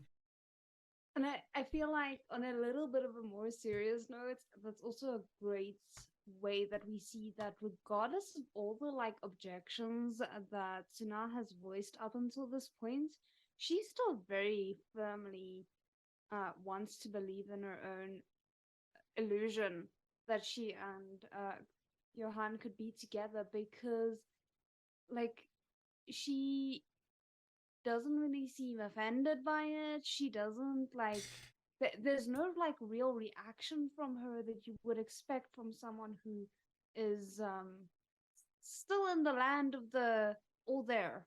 Yeah. And No, she and again another testament to that fucking phenomenal actress. Suna throughout the whole thing, you could just read the apps like umpteen billion things flowing through her emotionally and mentally throughout that whole experience. She knows what Johan is doing. She knows everything that Johan and Gowan are doing. She knows why she's been invited. She knows the mindfuckery that is going on. And part of her genuinely knows to resist it, but there's part of her that's genuinely falling for it anyway. While you also have a conscious part of her that, knows and is both resisting. Like, the scene that essentially immediately follows it, where she's talking to her henchwoman, and she's like, yeah, I know, he's totally just setting me up for a complete, he's like, but it would be so nice to, even though I can't, but like, it would be so, and she kind of verbalizes, that more like, I know that I can't, but it would be kind of nice to, whereas There is a tiny part of her, though, that is still falling for it, which is why Yoan went to the trouble. And which is one of the things that makes Yoan versus Suna so interesting. Because he straight up tells her, I'm playing you. I am deliberately playing you in the way that we all know that you want to be played, practically, right? Yeah. And yet it's still working on a very subconscious level for Suna. Obviously, otherwise, Yoan would be doing something different. And that's what's so fascinating, is that it's this overt, acknowledged game that they're both playing, and yet at the same time, it doesn't defeat the purpose of them playing the game. It's like they still have to do everything that they do. It's just it's so fascinating. Their dynamic is certainly something that I haven't really seen before. Their dynamic is so specific and strange and out there and complicated that I'm so fascinated by both of their behaviors in this situation, with Yoan putting himself close to her in many ways where you can see he's uncomfy, but he's still playing it convincingly enough that she on some level is still buying it and is still entertaining the idea. It is a very well articulated mess going on between them, and it's just so good. It's just so good. But for me, did you also feel like, even though that scene was the best, it was brilliant, I loved every single moment of it, as if the one who came out the victor there was ultimately Suna, even just that scene in a capsule? Because for me, when that scene finished, I was so angry at Johan. I really enjoyed that scene, but I was so angry at him for exposing his weaknesses like he did. I see what you're, yeah. His home, showing her the two people that he so obviously cares for. I sat there and I wondered if him getting her temporarily on his side was worth the exposure that he laid bare. And on the one hand, I'm like, maybe she would have found out in any case, but I can't help but have that what if he hadn't been so blatant with how much he cares for Elia and Gaon, would her plans have been as effective as they ended up being? I think she already had it's one of those I think she already had an inclination that this whole Yoan and Gaon plan that she had and that she had set into motion was going off maybe a little too well. Because there are definite moments from her, very specific moments from her, either seeing the two of them or one of them in relation to the other or what have you, where, especially in hindsight, when you know everything, you could see on her face, she's like, this might be going so well that it may potentially backfire. And then that's just made even more abundantly clear with the dinner and the showing off. Which I think Yoan definitely has a moment. It was both genius kind of and not necessarily a mistake, but a risk at the same time.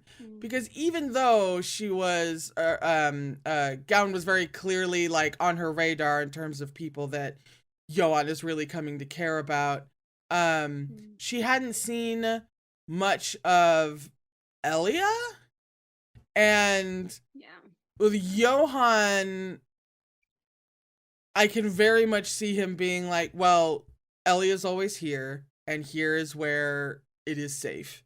And while I think ultimately he was kind of, the way that the game with Yoan and Suna developed, it was like, this was a very necessary and like he needed something like this to push the game with Suna to the next round, really.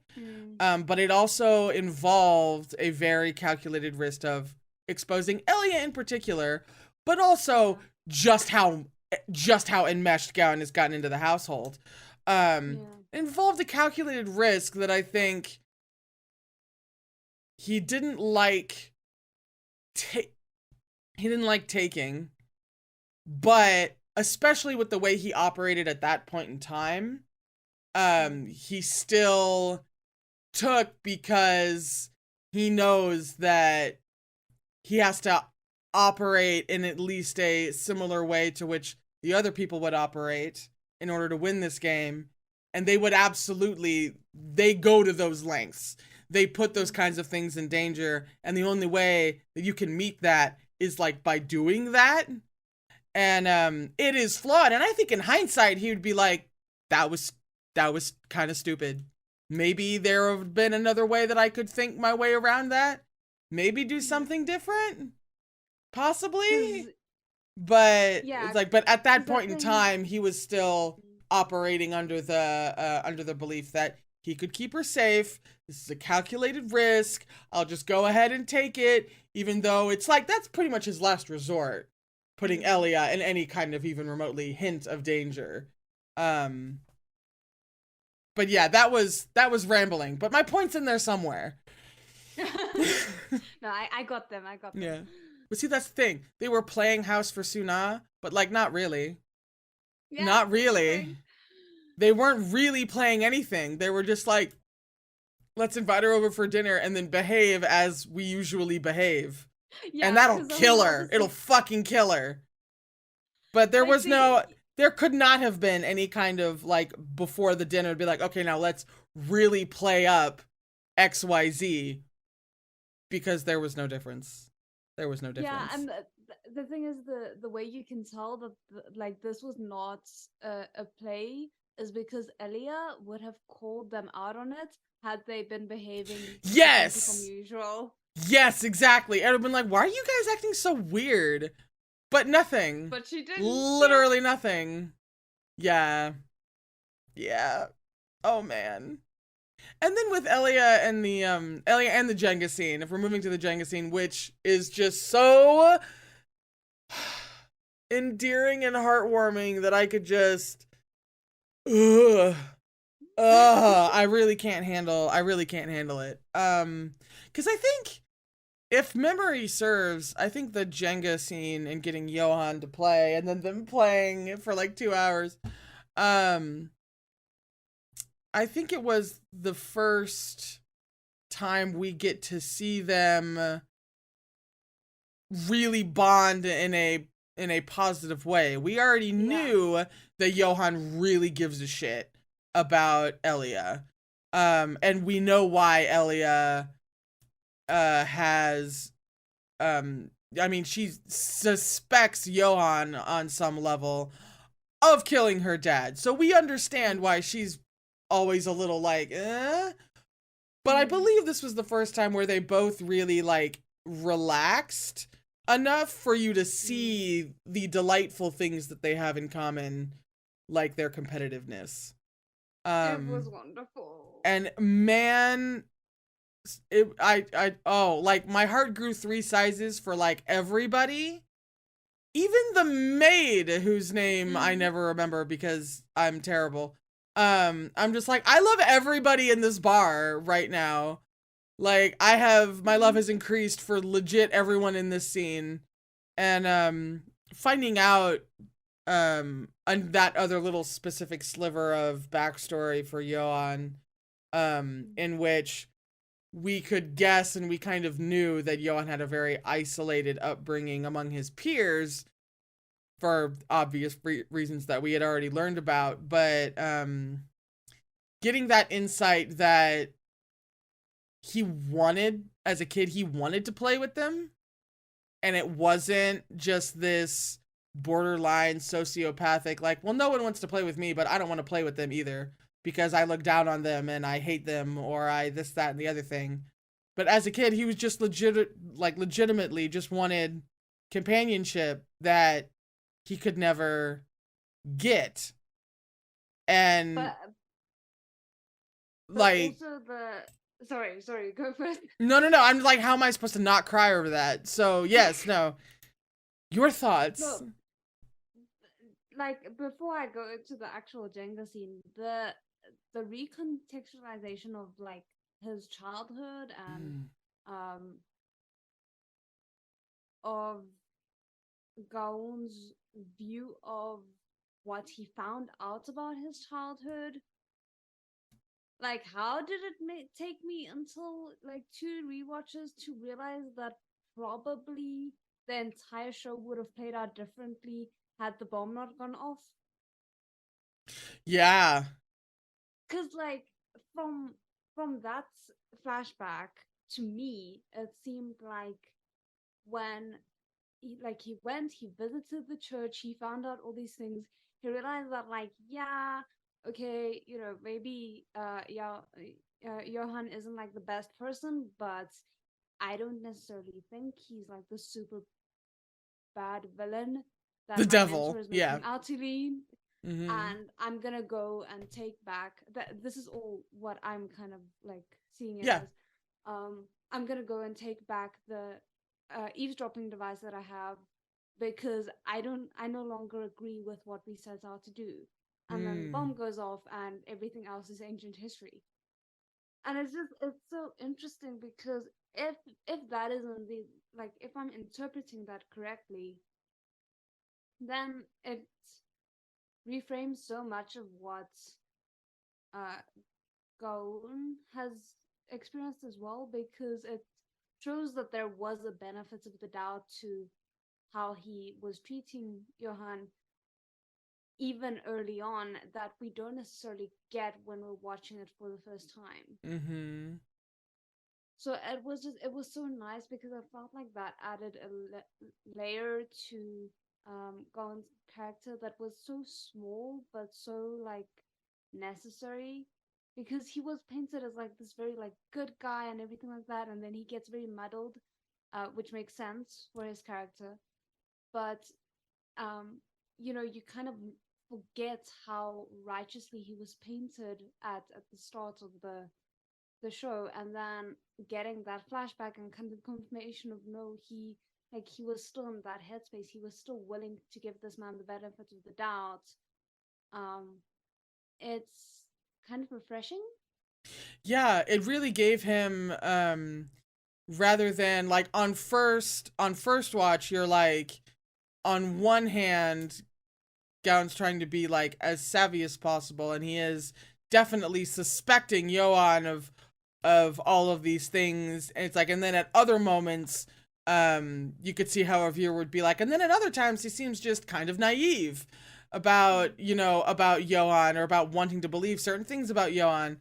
And then revealing that he knew this about Johan the whole time really turns it from naivete to like, to a more Good even like a more realistic, like just empathy kind of thing, in knowing that it wasn't just Johan, killing that bird, being ostracized, and then taking his revenge.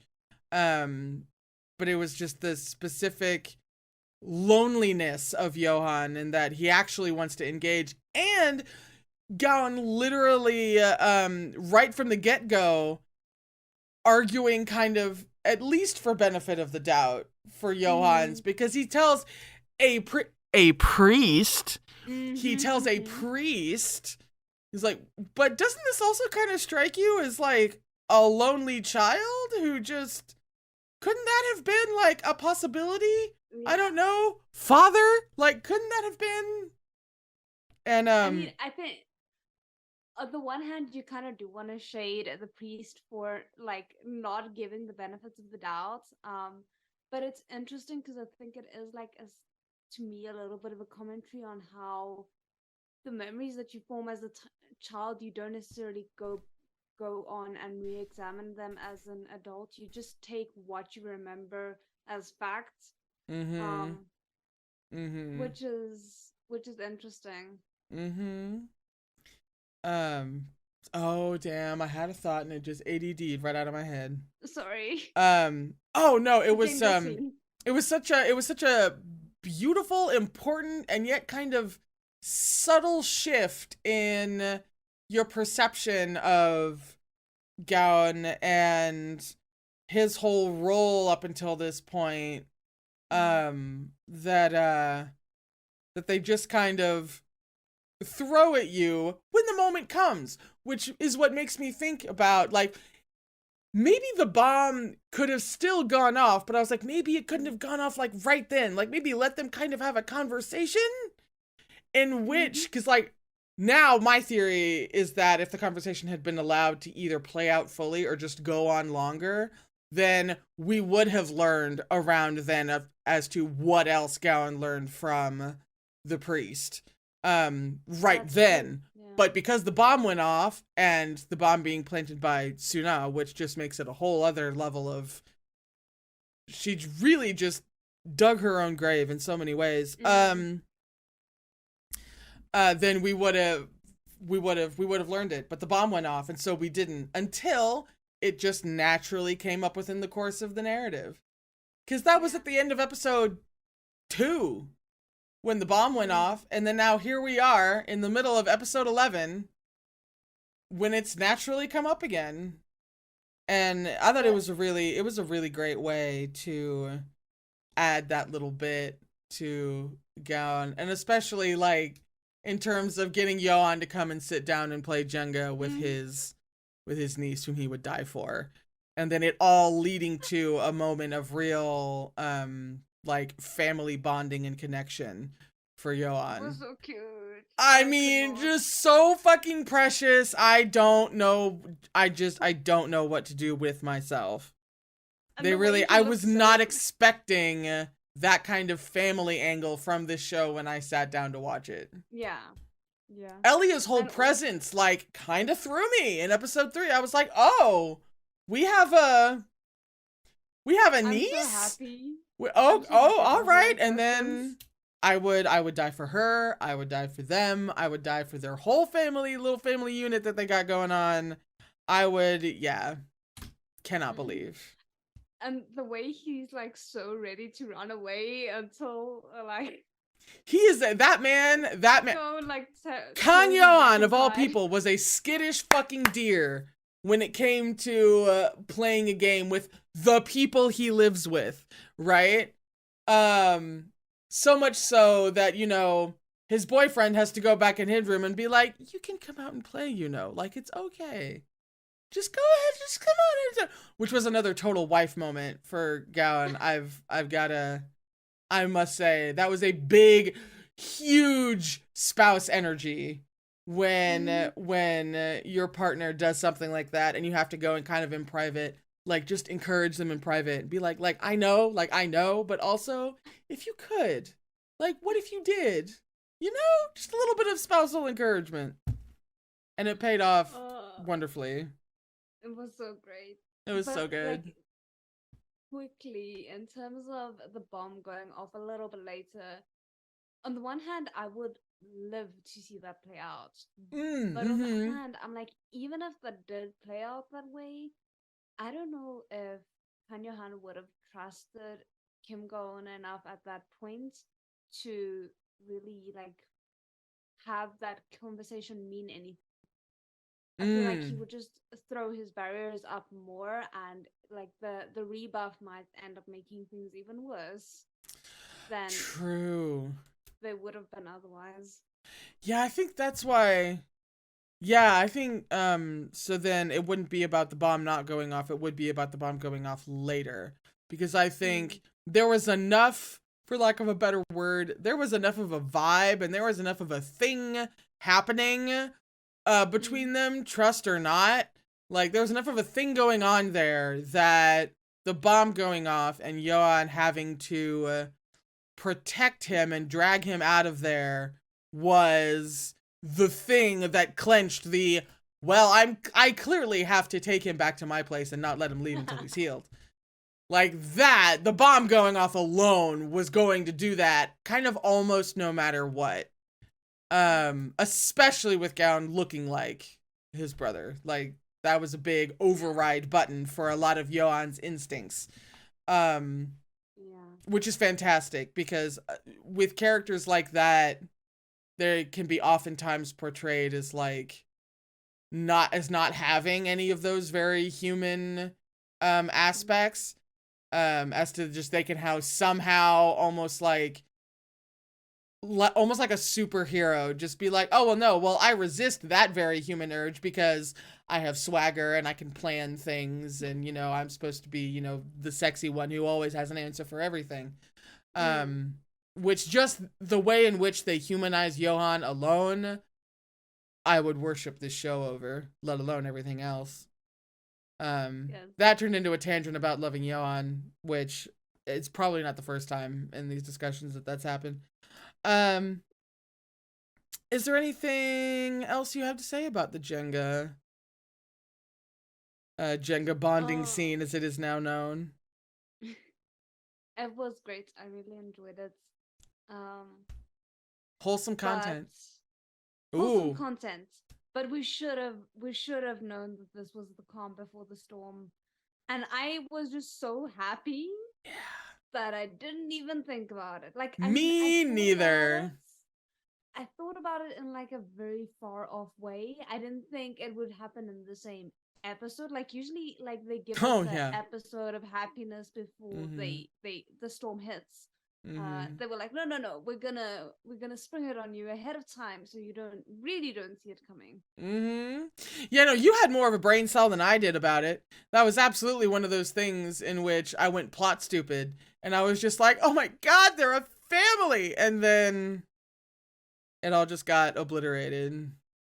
Oh, talking about that, I felt so stupid because I know very much of the existence of Chekhov's gun. I Yeah. know that thing exists. And then they introduce Torment a literal me. fucking gun. No, I had a similar thing. Keep going. And I was just like, yes, there's the gun, and well, like they showed it, and then they showed it again, and I should have waited for the third one. I should have been alarmed by the fact that the third one had not yet shown before Rule the of end of the threes. episode, Mm-hmm. and I had completely forgotten about the gun. I was just like, what gun? Where's the gun? You know, I did not. And then she pulls out the gun. I'm like, Chekhov's freaking gun. Yeah. Chekhov's gun and the rule of three. And you still, yeah. Yeah. Mm-hmm. It wasn't like literally right up until kind of the very end for Cha where I started to be like, because I thought that she was going to like deeply consider it, but ultimately at the end kind of be too narcissistic to go through with it. Mm. In a similar way as to spoilers for Gone Girl. But in a similar way as to Amy's original like OG plan in Gone Girl, aside from framing her husband for her murder, was actually dying. She was going to like go off into the ocean and drown herself because then, you know, that's the final nail in the coffin for her husband. But as we very quickly learn when we get to know the real her, she's like a raging fucking narcissist, and you knew, you're like, she's gonna think of some reason to not do Some it. excuse. Yeah, so I was kind of bouncing off of Gone Girl. I was like, I think she's gonna come close because shit's real bad. But then I feel like at least she might come up with some like bonkers plan Z, right? That does something, and then no, and then deeply wrong. Very, very wrong. I think this was the first time where I realized like the show was deliberately misleading us. And like I mean that sounds like it should have been obvious, but it was more in terms of like the production. Where I was like, okay, you're telling me one thing visually and you're doing something else story wise. which is I think why I then became so alert when it came to Judge O. Mm. Because um with her, there were so many moments when it seemed like all the like visuals were pointing to her and Johan like temporarily joining forces, Mm-hmm.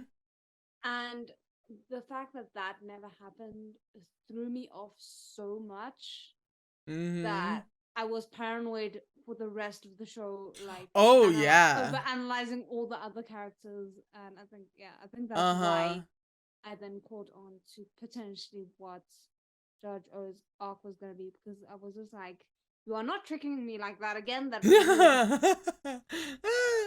Yeah, there's very much a, as a first time viewer, there's like really before and after Cha, because it feels like, I mean, on one hand, structurally speaking, that's at the very end of episode 11 going into episode 12, so you're finishing off your third group of 4 episodes that will then launch into the last arc of the series, and like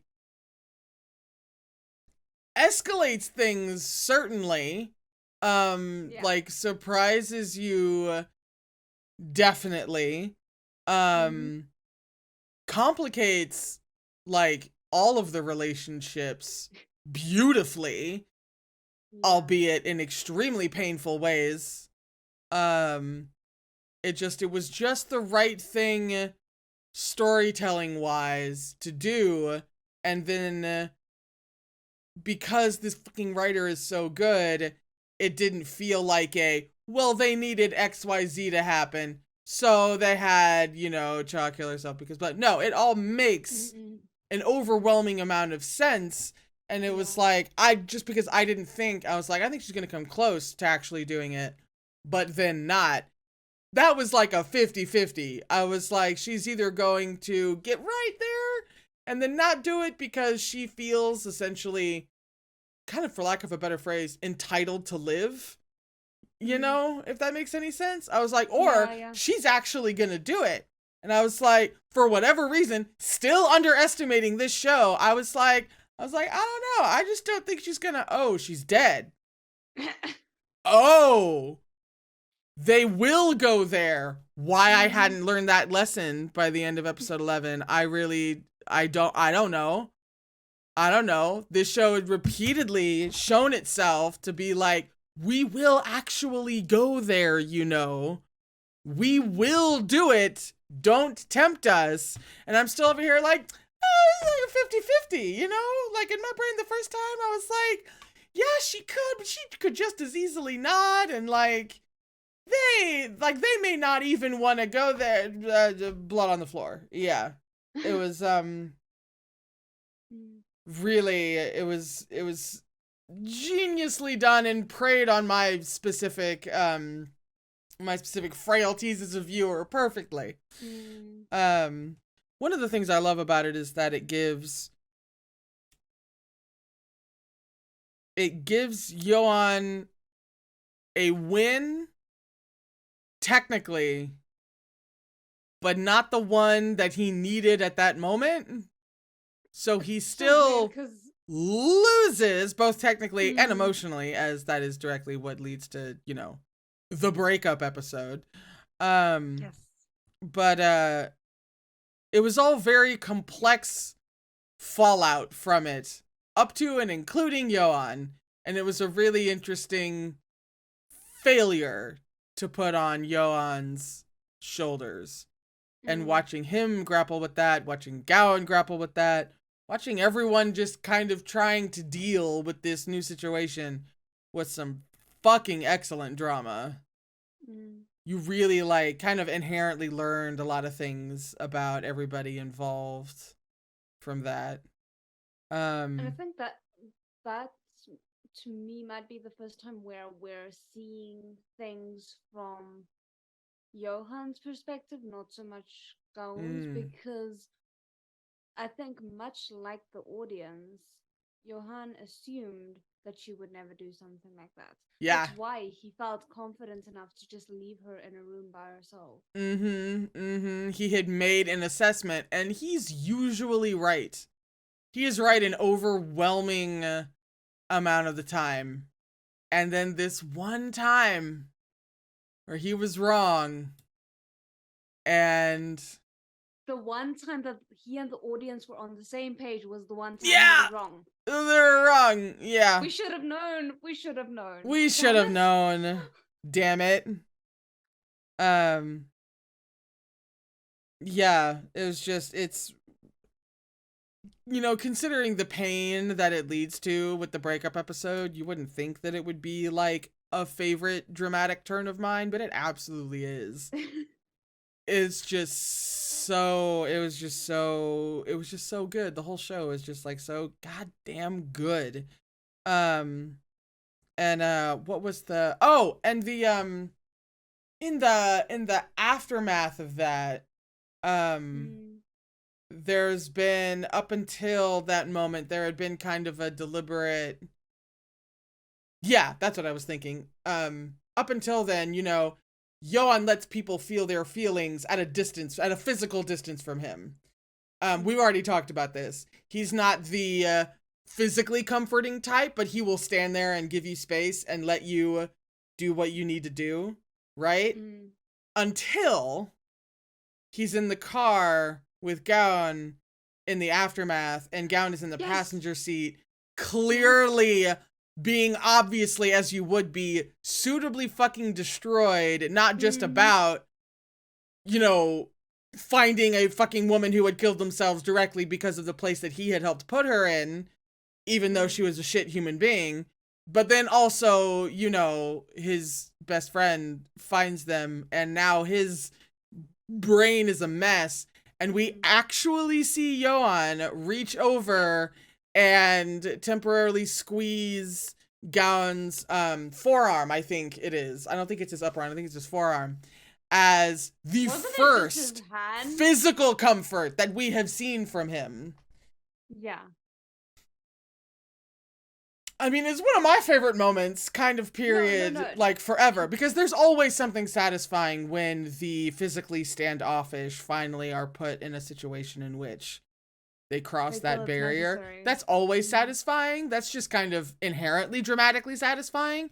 But like from a character standpoint, it being Johan and it being Gaon, and just the way that he finally, like, something finally happened to where, and plus at this point, Johan and Gaon had gotten close enough to where Johan actually felt a physical need to comfort Gaon in that way, which was a step forward for his character. In the midst of all of this darkness happening, we actually get to watch Johan take a small step forward in his personal development of actually comforting somebody in that way. Yeah, and then it's promptly like stomped all over, because then he can't stop touching Gon, and Gon wants him to stop touching, and it sucks. Yeah, and then there's that, and then there's the whole like completely handsy while giving an ultimatum thing in the next episode. Yeah.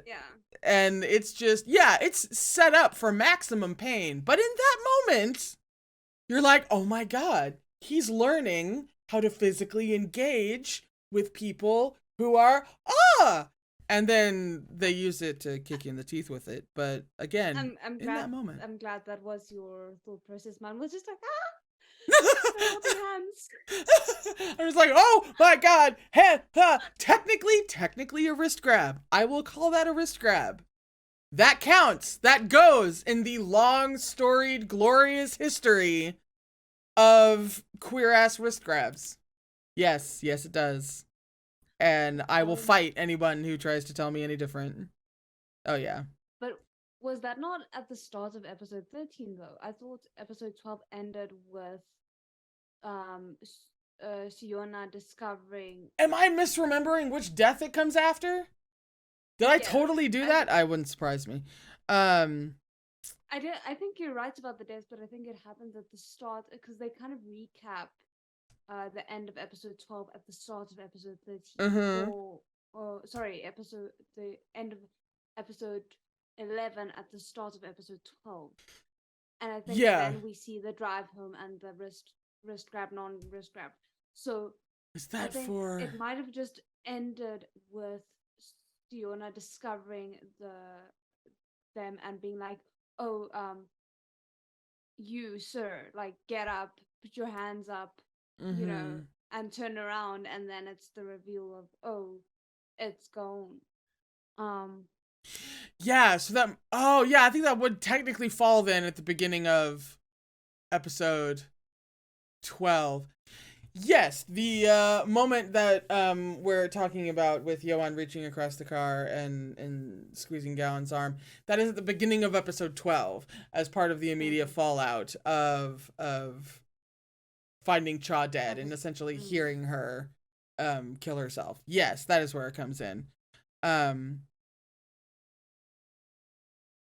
And oh, once again, the train fucking derails. I had that going into a point about something, and now I have entirely forgotten. I'm sorry. No, that's my own fault. It was literally as I was starting the sentence, I had it, and then it just drifted away before I could get there. That happens to me all the time. Let's see. So can I quickly ask you something? Yes, please. I was very frustrated by the fact that Gon didn't communicate with Siona about what actually happened in the office before they left. Like just a quick, "I didn't kill her, I'll explain later," would have sufficed. Is that just me? There are a couple of very choice moments in the show where I do wish that a character had verbalized something a little bit better. In terms of the moment you're talking of, when they're like literally in the office is the moment that you're talking about, and like Cha's body's like right there. Yeah. I am once again, yet again, of two minds. I totally see what you're saying, and I'm like, yeah, you kind of wish that he would just be like, but then on the other hand, I think his brain is so far out to lunch in that moment, because he just heard an awful woman kill herself and is now like bending over the body, and then now his best friend with the purest white hat you've ever seen, like even to her detriment, who he has been emotionally codependent on for a very long time now, walks in and just sees that he's even involved in this situation, that he's even in the room. And I think that wiped his brain clear so hard in that moment that he couldn't even think to get anything out in his defense. But at the same time, kind of narratively speaking, I'm still kind of sitting there being like, just a little, "I didn't do it, let me explain," or like something. But then in that moment, I could understand like why he just gets so shocked out of it that he just doesn't say anything in his defense or in anyone's defense. Yeah. Mm-hmm. Because it frustrated me so much because it's like I could get what you say about that specific moment because like I could get him being like completely struck silent because of the shock. Like never mind who it is that discovered them. Just like we know that he's going through the fact that, oh my soul, I just saw someone murder themselves, and then my first thought was about freaking papers. So we know that there's a lot going on in his mind, but then there's never any follow-up where he clarifies for Siona that like he had nothing to do with her death. And there's also never like they could have just at the very least had Siona like when they talk again but are still like hostile towards, or like she's still hostile towards him, have her be like, I saw the autopsy report. I know you didn't do it. That doesn't change anything. Like just that. Yeah, It yeah, would've yeah, yeah, made me yeah. feel so Yeah. much better. That's yeah, that's about in that scene is exactly where I would have put like, yeah, it's like I know you didn't do it, or having him defend himself more. What's funny is that the specific thing that grates on me every time in that scene where he I think he shows up outside of her precinct or something, and Mhm. she's coming out and they have like that whole confrontation and everything. One, he just kind of sucks at defending himself across the board, right? Because he's feeling umpteen different types of ways, but I'm still sitting there every single time. And when she's like, you know, I had to wipe your prints off the table, like, and I'm sitting here going, nobody asked you to do that. He didn't ask you to do this. He did not ask you to compromise your integrity, like, at all, ever. The fact that you felt that compulsive need to do that is something that, like, that's like a you thing, but like it never comes up that he didn't ask for that. And something about this might just, you know, reveal a certain hot button of mine, but it's when people like do that in real life. They're like, well, I did this for you. And it's always in a context of like them inherently expecting something back, or maybe something like specific or what have you. And then you're like, you did that. I'd never asked you to do. So then like, why am I was grateful, but like, why you are now holding it over me about something that you volunteered to do? And the fact that that aspect is never verbalized in that scene in particular, that was the aspect. Although you have a very good point, that was the aspect that drove me up the wall. And now I'll be thinking about that as well. Gowan just sucks in defending himself. Yeah, and it's so frustrating as well because like I get from her character motivations, it completely makes sense that she would at once betray her own morals for Gon and still be angry at him for kind of like putting her in that position where she felt the need to Yeah. betray her own morals for it. But I would have loved, and it sounds bad to say it, but I would have loved them having an argument about if you had just waited, if you had just had a little bit of faith in me and the fact that I did not do the thing that you think I did. Like, yes, logistically, it would have taken longer to sort out, but you would have seen that everything I'm doing is like legal, is for the right reasons, and that I didn't have anything to do with it. Yeah, it just And went it's really like, wrong. Yeah, in a yeah, way that we did not intend for it to go wrong. And it also could have been such a that whole specific scene, which even though now we're dipping into episode 12, screw it. I'm sorry. No, it was such a good, just that whole who asked you to do that aspect. And then of course that begs the question of why she would feel compelled to betray her very firmly held ideals to protect him. That was such a specific opportunity to explode everything unhealthy about their relationship. Like, it was such a good opportunity for him to finally snap and be like, I didn't ask you to do that. I don't ask you to, like, I mean, she literally became a cop to protect him. He does not know that, although it would be great if he had, like, revealed in that moment of, like, him just kind of guessing that he did, or that she did, right? It was such a great opportunity to really dig into their unhealthy attachments for each other and reliances on each other that just went completely untouched.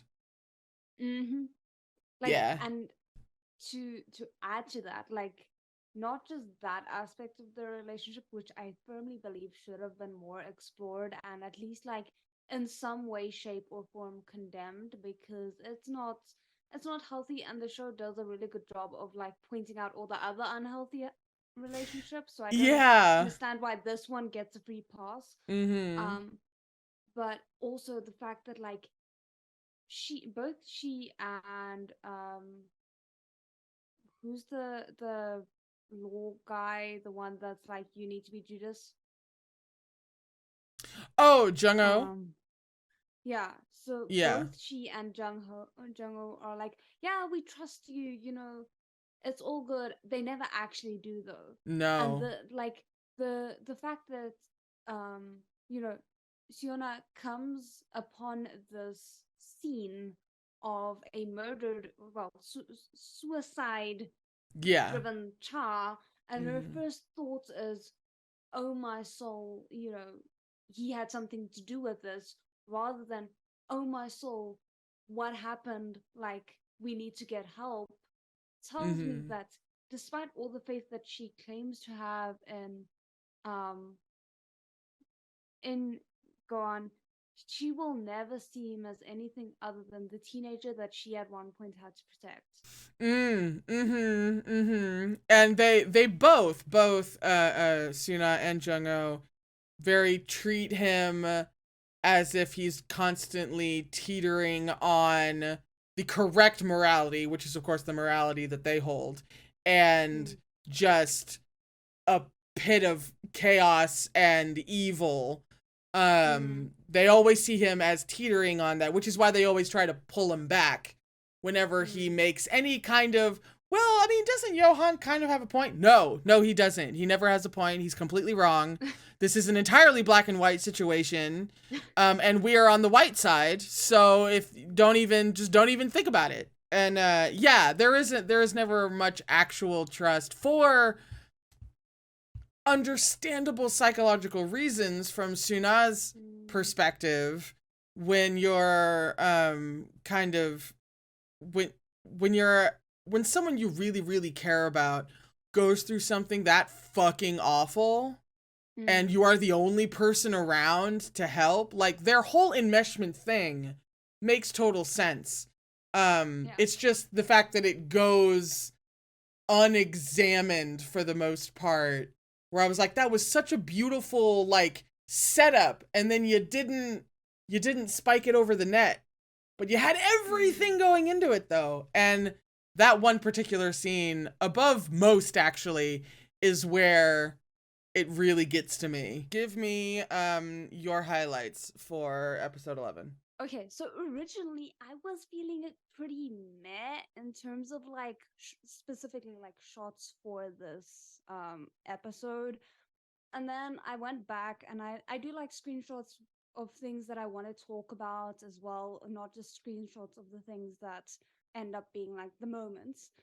Um, but then I realized when I was comparing, so we have the beautiful shots of Kan Yohan and Kim Go-eun like next to each other, looking very much the house husbands welcoming their guests to their homes. Like we even have Go-eun in like a cozy sweater thing.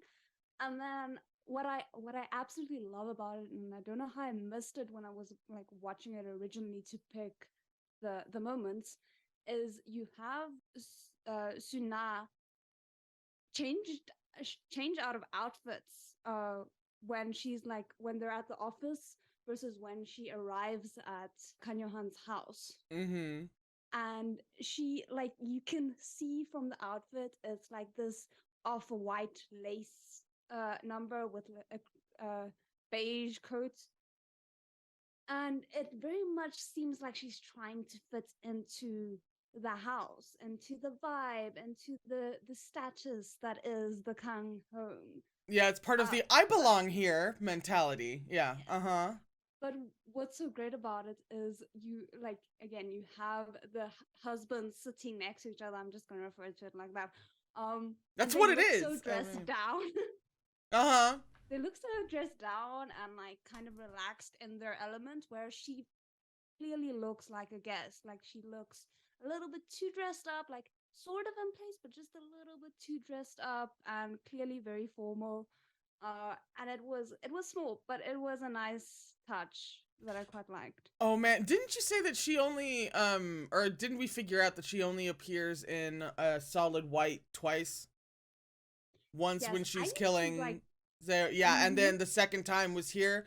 I don't think we had said that she appeared in it twice, but I don't think you had mentioned that the second time was here. So when I was scanning Nope. through the episode looking for my shot, like my favorite shot, Mhm. and you know, I got to like her visit and everything, I was like, white, solid white. She's in white. She's in white. I had a whole moment because I was like, oh my god, that's the second time that she wears white. She only wears white. I'm over here like, no one's listening. I'm like, ah. I had a whole ass moment, and it is all entirely because of you. No, but I have to say I am entirely mistaken, sort of. Sort of, So yeah. the two times that I was referring to, the one is the Sherman situation, and the other one is in the final like scene with her before she commits suicide. Yes, yes. Those are the two moments. pointed times. Those are so deliberate. Yeah. So imagine my surprise when I not only found this white dress, but also she wears a white pantsuit. And I was looking at it and I'm like, what is the significance of the white here? Because it seems like such an odd choice. Especially because it's so obviously such pointed moments that she does wear white otherwise. And Yeah. then I realized all of it, like this one and the time with the pantsuit, you watch, like you see everyone else's white clothes and then you compare it to hers, like very obviously it's off-white, it's not actually white. It was so interesting because there's a very specific shot that I should probably not go into now because it's in a different episode, but you see like Kan Yohan's white shirt versus her white pantsuit, and it's so obviously not the same color, whereas both the two like moments that I originally thought were the only two times that she wears white, those are very much like pure white. Yeah. So yeah, so Oh. I have a full theory on the off-white, but that shall wait for No, the later off-white is episodes. actually genius. And yeah, that makes all the sense in the world. I'm fine. I'm gonna have a moment. Just 1 second. That's ridiculous. Yeah. Yes. Was there anything else wardrobe wise from episode 11? Nope. Just No, that's, I mean, that's pretty banger for just, you know, like that. Yeah, I don't blame you. That's kind of a high bar to meet. Oh, it didn't feel like it, but I'm glad it worked out.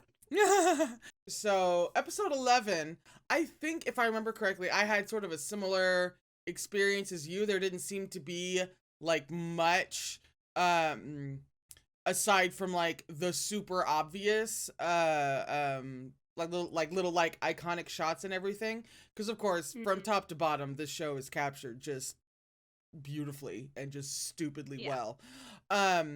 But then I was like, God, wasn't there something as I was skimming through? I was like, I could have sworn there was at least something, because there's always at least one moment where they go thoroughly unhinged with the cinematography. And I was like, there can't be like an exception to that.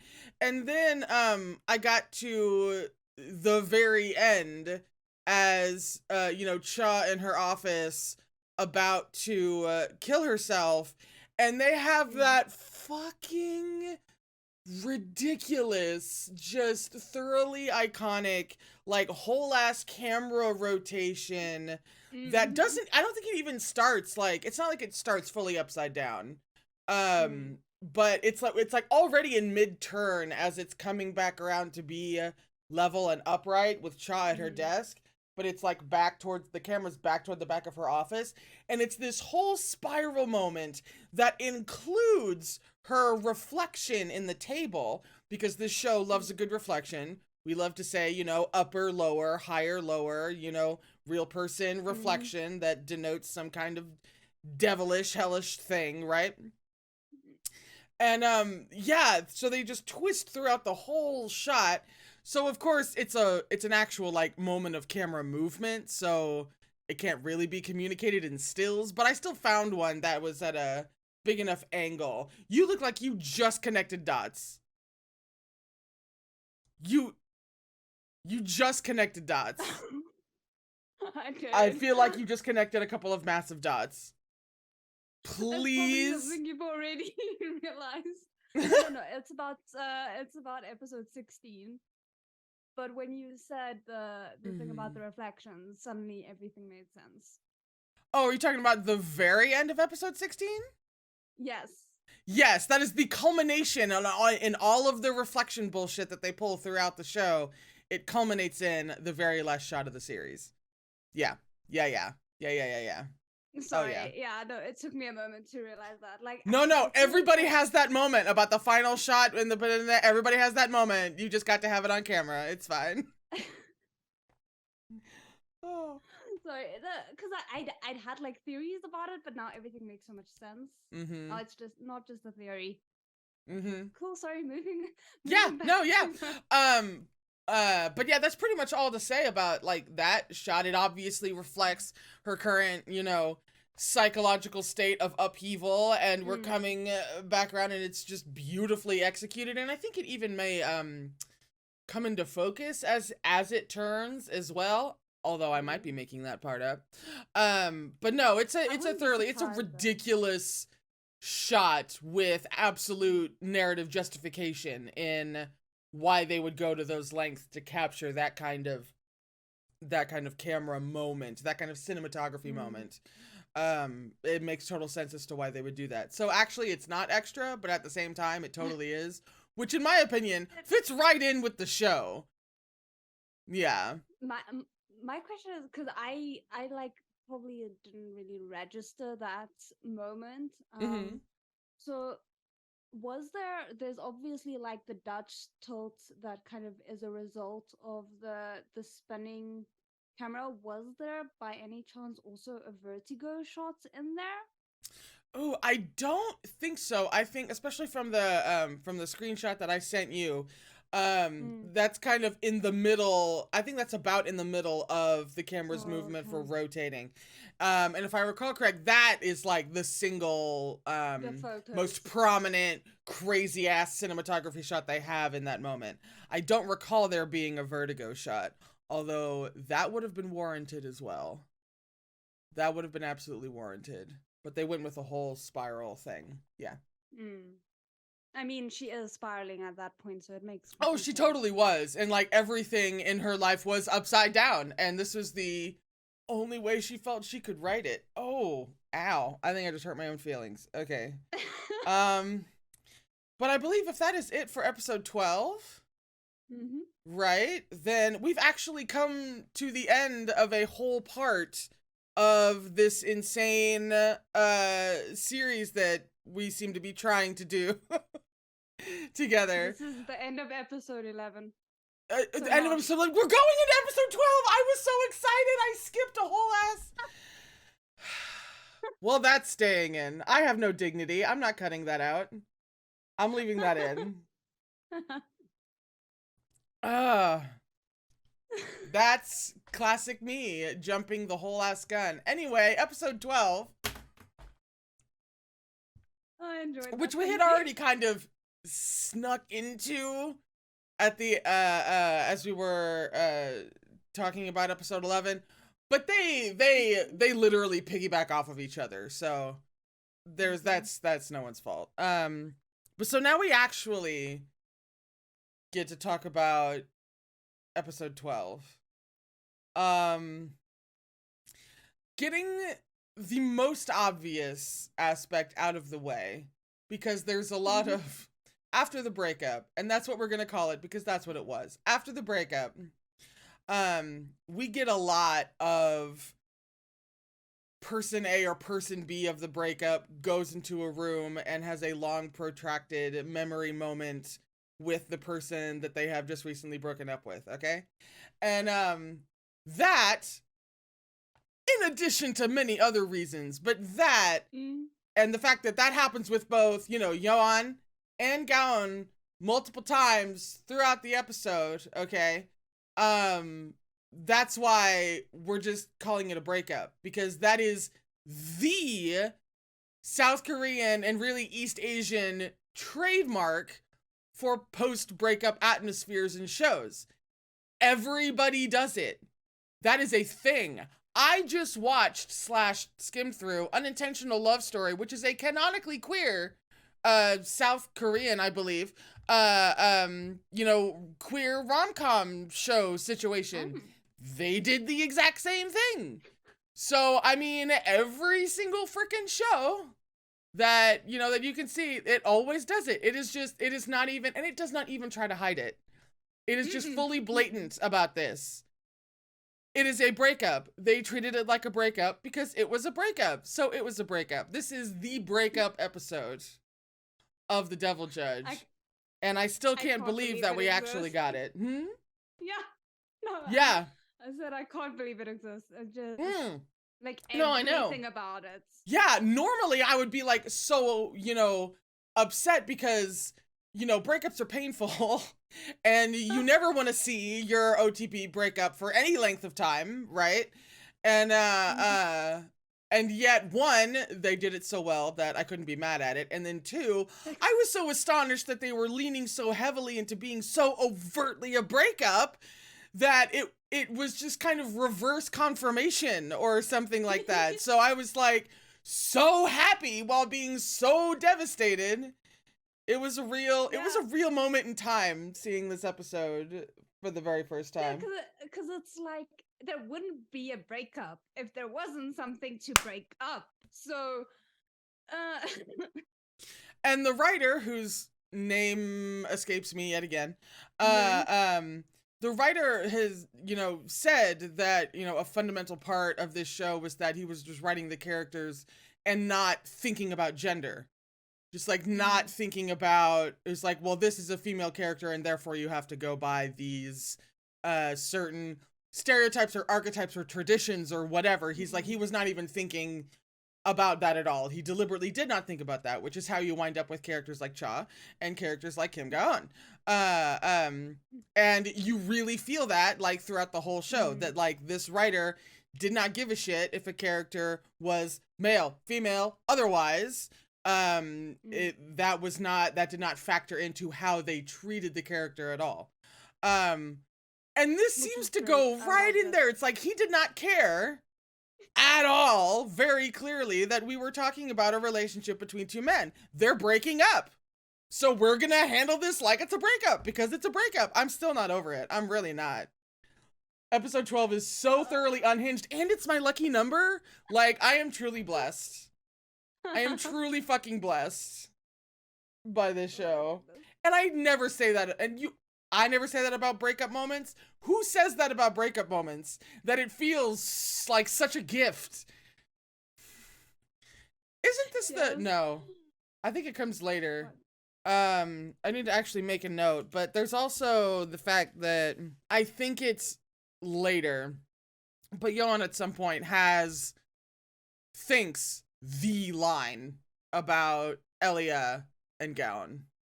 oh yes. Exactly. I was like, you will know what I'm talking about. I don't think it happens this early. If it did, I don't know if I'd even be able to handle that. But after episode 12, it makes, whenever he winds up saying it, one of the reasons why it makes such absolute sense for him to think and believe that is in huge part because of everything that happens in episode 12. Yeah, no, that line that you're thinking of, I'm pretty sure it happens right before the gut punch of betrayal from Ga-eun towards Yohan in episode 15. Oh, really? Is it that well-timed? And by well-timed, I mean poorly timed, but well-timed from a writing standpoint. Ooh, I'll have to check that. I mean, I would be. I mean, doing that anywho. like I stand very much corrected because I didn't see that moment happen again when I skimmed through the things to get my screenshot. So I'm going cool. purely off of first-time memory. Yeah, yeah. No, yeah. I'll have to look because for some reason I really can't. Like when in terms of my memory in this show, there are a lot. I usually can anchor the big moments to specific episodes, but for some reason with that quote, I can't really remember other than it happening later on. 12 feels a little bit too early, but other than that, I really can't remember a specific episode. 'Cause so much happens in the last 4 or 5 episodes that it's really ridiculous, because that's a whole thing unto itself. But so okay, episode 12, the breakup episode, as we have now firmly established. Mhm. It once again mainly happens because of an ultimatum. And at this point we're like, I don't think Kim Goen likes ultimatums. I don't think he likes being handed ultimatums. It doesn't matter who you are. Even if, you know, he's absolutely like in love with you, he does not appreciate ultimatums in any sense. And on one hand, who does? But then on the other hand, I mean, and yet at the same time, what do you think about this? At the same time, both times he flat out rejects ultimatums, almost, and in one case definitely, because the person just proposed an ultimatum and made him choose, and he was like, well, I'm not going to choose you because you're forcing me to choose, right? Jung-ho did it at the end of episode 8, and Gen was like, bye, I'm gonna go run off with my boyfriend now. And in episode 12, it's the boyfriend, it's Yeon, who gets to a very vulnerable and like almost needy point where like he really needs Gaon to almost reassure him, to be like, no, like, you're committed to me and this thing, right? But he tries to force it, and so Gaon's like, well, in that case, bye. And but it does not feel, what did it not feel like? I just ADD'd myself. But that's it. But it didn't feel like it was just Gaon's knee-jerk response to authority, which is usually where someone who just kind of ultimately and always rejects ultimatums, that's usually kind of at least partially where it comes from, of being like, you can't fucking tell me what to do. But if it did feel like that for him, it was a very, like, a tiny part of that. But overwhelmingly, in each situation, it came from so many different reasons. That's what it strikes me as. How does this rejecting ultimatums and everything strike you from Kim's perspective? I didn't really like pick up on the fact that it happened twice in terms of rejecting ultimatums as such, because every single time it felt so differently motivated. Yeah. They didn't really label ultimatum as like the thing that connected them. So for me, like with what's the dude you just said his name? Jung-ho. Jung-ho. Min Jung-ho. So with him, it felt very much like I'm not liking the options presented to me, so I'm gonna choose my own path whether you like it or not.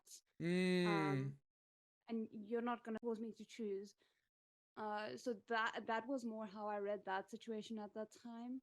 And then with that scene where we can talk about that. No, stop. Yeah. No, we are. You know, we're there. We may as well be, like, literally the breakup scene is what we're talking about. So yeah. Yeah. But with that scene, it felt more like, as you said, a knee-jerk reaction, but towards the possibility of losing the only person that has connected a suicidal person to the earth, the only tether he's ever known. So I think, like, that's how I kind of interpreted it. It was, for me, very much him, like, just feeling that if he said, okay, no, I need to cut Siona out of my life, then whatever you propose is a no-go. Doesn't matter, like, how much I care for you. So yeah.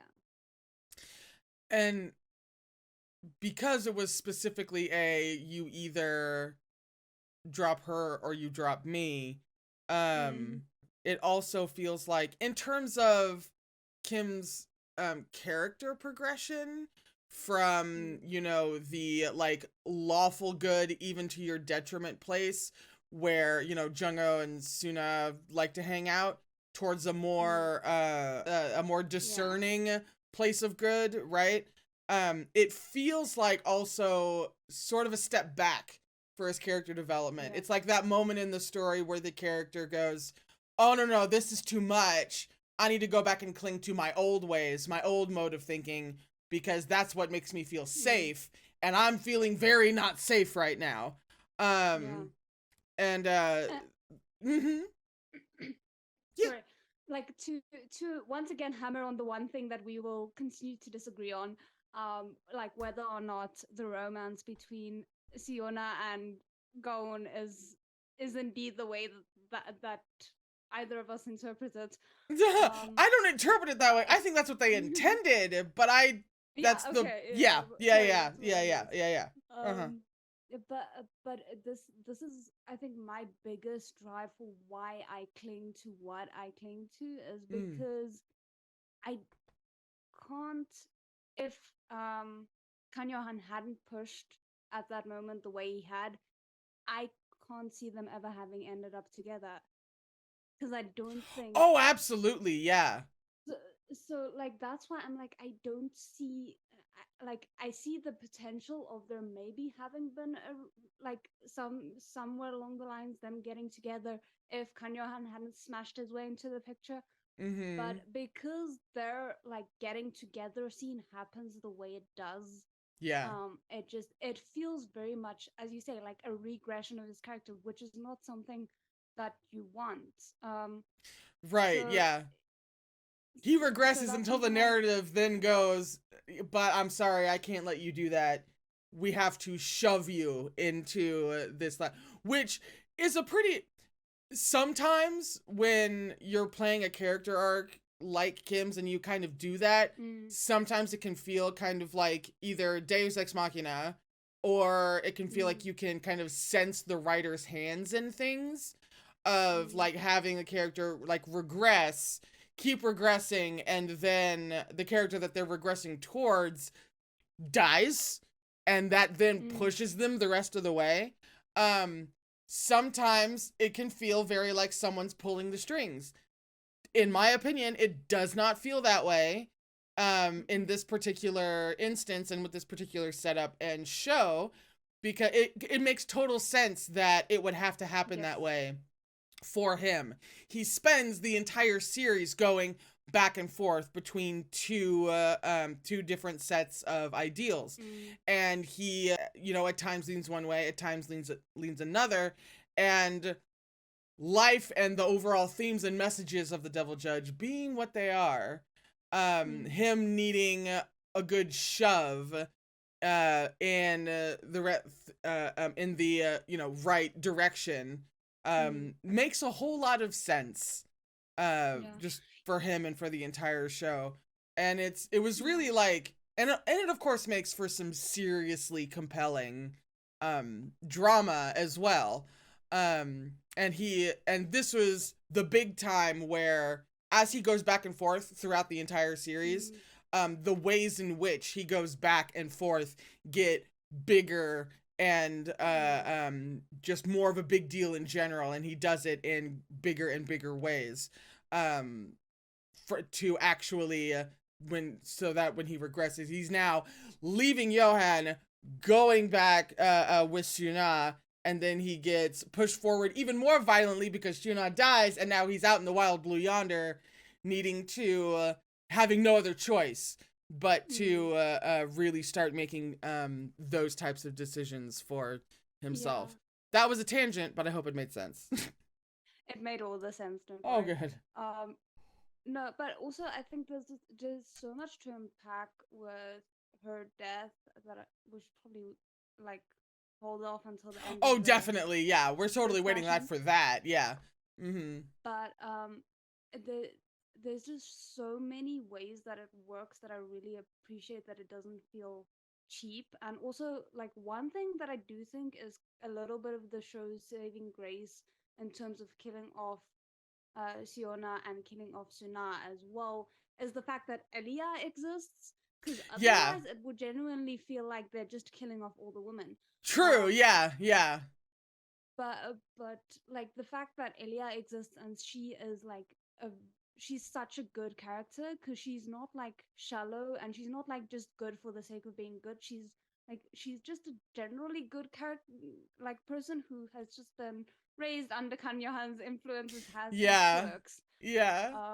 No, So, yeah, this like- is absolutely one of those cases of where like the writer has made sure to have enough female characters that it doesn't become like this one female character therefore now has to, at least in some way, shape, or form, now represent all of female existence in one character, and then like whatever happens to that one character, it feels like then the writer would say it either happens to all women or something that all women do, or it feels like much more of a judgment on all women when there's just one. Yeah. But the benefit of having better representation when you have a lot of female characters is that you can have a lot more things happen to them, and the audience will most of the time will be much more understanding about, it's like, okay, well, this one happened to this character, but fortunately we have all these other female characters who are doing all these other things because they're all different and they've all had thought put into them, that it no longer feels like so weighted for any one particular thing. That's another thing I greatly appreciated about this show. And of course, Judge O, I'm sorry for Yeah, forgetting Uh-huh. her, but like at least we have those two that stay standing because Yeah. that's necessary. Mm-hmm. But yeah, okay, can we talk about the face grab, please? The neck. I'm sorry, you said face grab, and I literally thought this. I was like, alien? No, yeah. The whole Yoan touchy-feely laying down an ultimatum, but doing it in the most like physically intimate way possible that you could get away with on South Korean television. Yeah. Yeah. My head's currently empty. What do you think? Please, for the love of God, kick off this discussion. I mean, what is there to say? What is there to say? Yeah, no, and it really almost nothing in the show is fully gratuitous, right? Or fan servicey or what have you. There is almost always some kind of actual reason why they have things happening in a certain way that it happens. And like, whereas you would think one character getting like so handsy with the other one would be a bit of fan service, it says so much about Yeon's character having progressed up to that point, and it says so much about what he's feeling and thinking and experiencing in that scene itself, that it's actually that the fan service aspect of it is just like a byproduct. Because he's not wearing his suit, he's not perfectly coiffed, he's at home Yoan, he's in like a fucking robe or whatever, and he is trying so desperately to cling on to someone who has become one of the two people who are important to him, period, on this planet. Which just, I mean, yeah, that just makes it worse. At least for people like me, when there's a dramatic reason for the handsiness, that just makes it worse. So much worse. That was a gift. It was a gift. A painful gift, but a gift. Yes. Can I potentially add to the pain? Please do. Okay, so for me, what was the bad thing about it, or like it's so good, but it's so bad, is so you have obviously him, like the person who barely ever touches anyone, touching Kim Go-eun in that moment because he feels like this is the only way to keep him. But it's so bad because it's the one time that he probably went against his instincts of like giving space to people, the thing that you said he does so well when people are in a very painful moment in their life. The one time that he goes against that and tries to do the more like human thing, the more thing that's more expected from most people, is the one time it backfires on him. Yeah. I And hate just the it. progression so from, yeah. And just the progression from, you know, the I'm going to stand here, you're going to stand there, I'm going to let you feel your feelings, but I'm going to do it from over here, to the beginning of just this episode of episode 12, in a moment that we already touched on when we were talking about episode 11, when Yoan reaches over and squeezes Kim's forearm, I believe, in like support, because Kim's kind of going through it. He actually reaches over and makes that physical contact, and then, you know, 15 minutes later in the episode or what have you, it's taken another huge leap forward in being so, not even just so physically close and connecting with Kim in that way, but also like that is one of his most vulnerable moments, Yoan. Like, he is so clearly like emotionally desperate for Kim to stay, and he's actually, you know, you really get the vibe that he's very much feeling insecure.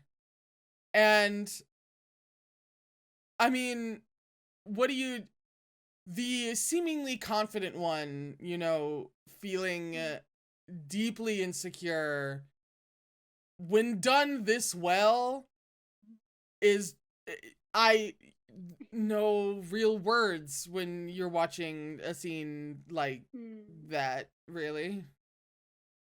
Yeah, no, and it's especially painful because like we're so aware of Kan Yohan's past at this point that it very much feels like, oh, so this is what you get when you try and be open and vulnerable to people. You get rejected. Like that is that's what I could hear playing in his mind as I was watching that scene, and it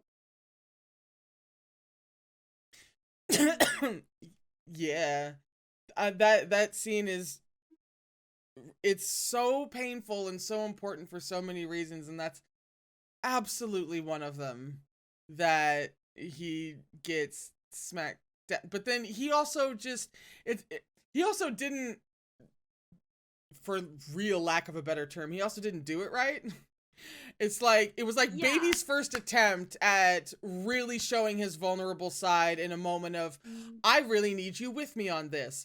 I really need, in order to do the things that I'm planning to do and have brought you into my inner circle, I really need you to be able to, like, all of that was great. All that was great. He was really about to stick the landing, and then he threw an ultimatum into it, which in a way kind of feels like he's trying to guarantee things, and he's trying to guarantee emotions and emotional states from people, because he's really good at getting what he wants and planning for what he wants, and, you know, drawing these very nice clean lines. He's not so great with the messy vulnerable stuff, and it felt like part of it felt like him trying to assert that part of, you know, his control and his ability into an area where it just backfired on him. But of course, he would be like, well, this is what you get for opening up and being super emotional. It's like, no, not quite, but I understand why you would temporarily think that. Yeah, no, and the thing is, it's so frustrating because it's so understandable. Like, you can't expect someone who has been emotionally abused for most of his formative years to have good communication skills. And they demonstrate that with him and Ilya, so it's not even like it is a surprise to the audience. No. So like him going like, okay, I am feeling all the feelings, we're gonna like steamroll into this uncharted territory, and it's not working, so what do I resort to? I resort to the only thing I know, which is approach this like it's a business plan. It makes sense. It sucks, but it makes sense. Yeah, no, it makes total sense. This show does what a lot of good shows do, but specifically what The Untamed does, in that you understand everyone's character and position in the story to the extent of, when clashes like this happen, you fully understand. It makes total sense. And you fully understand why this person is behaving this way under these circumstances, and this person is doing this, and why naturally they would collide. The Untamed does an amazing job with that just because they have 14 bajillion characters in that show and you understand all of them. But the Devil Judge, with its admittedly smaller cast, it still has that factor in it where you understand why they're doing what they're doing and how a person like them in this situation kind of wouldn't have done it any other way. And that just makes everything hurt a little bit more. So it probably says something, now that I think about it, that the Untamed and the Devil Judge are like parts of my psyche. But we're not going to go into that. We're not going to talk about that. The character is not ourselves. Yeah, no. So from the breakup moment, there is then the breakup fallout. And there's so much to talk about for each individual scene of the fallout. I mean, from Kim leaving the house to Kim telling Elia that he's leaving and apologizing that he wasn't okay, all right, yeah. So this is actually, now that I was saying it out loud, we absolutely do need to talk about the fact that when Kim was saying goodbye to Elia, one, way to make me cry. Thanks so much. That was so painful for so many reasons. But then at the same time, and this is why this episode in particular is just makes me feel two entirely different things at the same time. Because on one hand, I am emotionally devastated having to watch Kim tell Elia that he's leaving and he's not going to be here. But then at the same time, with Kim being like, you know, I'm so sorry that I couldn't essentially be here forever. Like, till the end of time. Like, forever. Like, forever, ever? Like, he was just gonna be moved in here with Yoan, you know, rubbing their happiness in Suna's face, like, forever. Like, I was going to be your second dad. Like, forever. Like, forever? I'm so sorry that I can't be here forever for you, when he really wanted to. When he really wanted to. He really wanted to. So there's that has me like clawing paint off walls. But then there's the fact that he's actually, you know, having to tell this poor fucking girl that he is leaving. And Thoughts. You try to have thoughts. I'll sit here. I feel like you've said it all. No, but I think it's so weird because I'd like temporarily forgotten that Gon looks like her father. So when that reminder popped into my head, I'm like, oh, so she's losing her dad again. Yeah. And it spent the whole time, a big part of like her narrative was like, he's not your dad. He's not your dad. He's not your dad. Not like literally, he's becoming your second dad though. He's turning into your second, you know, dad after Yoan, right? It's like, it's yeah, that's totally what he's turning into. And now he's gone. Yeah. Like, what if... I just need to have words with the writer of this series, honestly.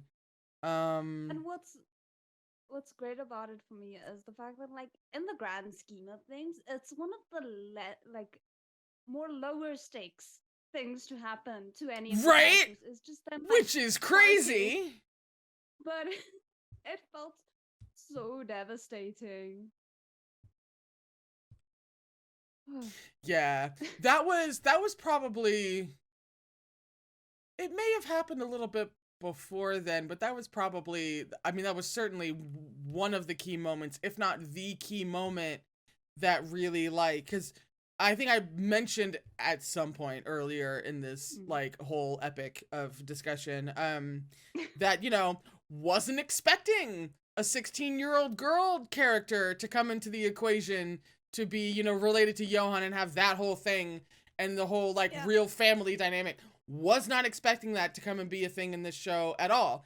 And that kind of dynamic can be just like hit and miss for me. Like sometimes I really love it, and sometimes I'm like, I'd rather it just kind of be about the two of them, without any kind of, it just kind of depends. Yeah. But so it wasn't until, Kim was saying goodbye to Elia where, I really started to, at least become aware of how much I loved Elia, and that I had grown to love her, and Oh. she was a fundamental part of this entire story that's going on, which is one of the reasons why Elia and that whole aspect of the show really worked for me in this case, as opposed to being a miss for me, is because she was so vital to everything in a way that wasn't I don't know, hokey or, cheesy or really I don't know. I just have a weird, threshold for that kind of familial dynamic. And they did it in a way that was just absolutely amazing and, proved my brain wrong. Like the little thing in the back of my head be like, I don't know. Like she was introduced and I was like, oh damn, I wasn't expecting that. I hope this doesn't turn out to be the one asterisk I have about the show. It's I loved it, but we didn't really need Elia, did we? And now just saying that makes me feel like a traitor. So, yeah. Again, another tangent, but at least I hope it made sense. So.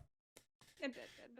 Well, I think for me, the thing is, every character needs to earn the right to be on screen. And I feel like with children characters, because they're harder to sometimes cast, they're harder to get good actors for, it often feels like the writers aren't earning that character's place in the story. And that's when my issues with any character starts. Yeah. And I do not know the actress's name, but whoever found that girl to be Elia needs a raise. The casting director for this show in general needs a fucking raise and better be turning down work for the rest of their lives because they're so busy. I cannot believe she was such a find. She was such a find for Elia that and that's another thing. It also, if they had cast pretty much anybody else as Elia, I don't think it would have, the odds of it working would have gone down significantly. They were so fortunate to find a girl who was able to do that. That's impressive. So what else happens in the actual, Kim actually leaving the house, standing outside of the house and oh God, what was the specific thing? He wished just for one night that the people in those houses could not have, have a good night's sleep or no, nightmares, no trauma, no something. It was very, very close to the amount of devastation that Yoan's big line later on causes, but it was but I can never remember the actual what he really actually kind of wishes for them as he's leaving. And on one hand I'm okay, we literally had no, in terms of the phases you go through in a breakup, right? In this context, you would usually kind of expect there to be at least some period of anger. Cause it's Yoan fucking pushed me into a corner and made me choose. And so of course I'm not going to why the fuck, he just ruined everything, or did I ruin everything? And it was hard, you would understand a period of anger, but they go straight from we're breaking up to grief. Oh my God, I'm so sad that we're breaking up. There's no well, fucking fine then, I'm gone. Bye. This is, no, I'm leaving and you can't stop me, or no feelings like that whatsoever. To the point where I'm are you sure you want to leave, Kim? You're not acting like a guy who wants to leave, because you don't, because you wouldn't be. because you thought you were going to be there forever. And that's what I keep coming back to. Yeah, Damn no, it. and it's so perfect because like the anger was for me the exact amount of anger that you would see in like a good family dynamic. Where it's like anger Mm. in the moment, but you love these people so much that the grief over having to like let them go in any like to any extent is so overpowering that the anger is not long lasting. Yeah. And I also like respect, even though you're watching Kim packing up his bags, he's very clearly about to fucking cry. He's having to tell essentially his new daughter that he has to leave. He very clearly does not want to be doing any of this. You know, even Yeah. as he's leaving the house, that whole sequence. But I give him credit though as a character who, for very different reasons, goes back and forth throughout the whole series. That's like the main crutch of the series. He does not second guess this decision. He does not, even though you can tell that it's fucking killing him to have to leave, he does not have any moment of weakness about this decision, which is actually, oddly enough, a little bit of a sign of growth for him. That he's like, this is hurting me, this is hurting, you know, people who I love dearly, but I made this decision because of XYZ. Yohan gave me this ultimatum because of XYZ. We're at an impasse, and I have to leave, even though that deeply fucking hurts me. And I kind of respect that he had no actual outward, like, oh, now that he has to look Elia in the eye, he's like, well, maybe I can stay, or something like that, right? He actually takes a pretty firm, like, this sucks, but it's what's happening kind of deal.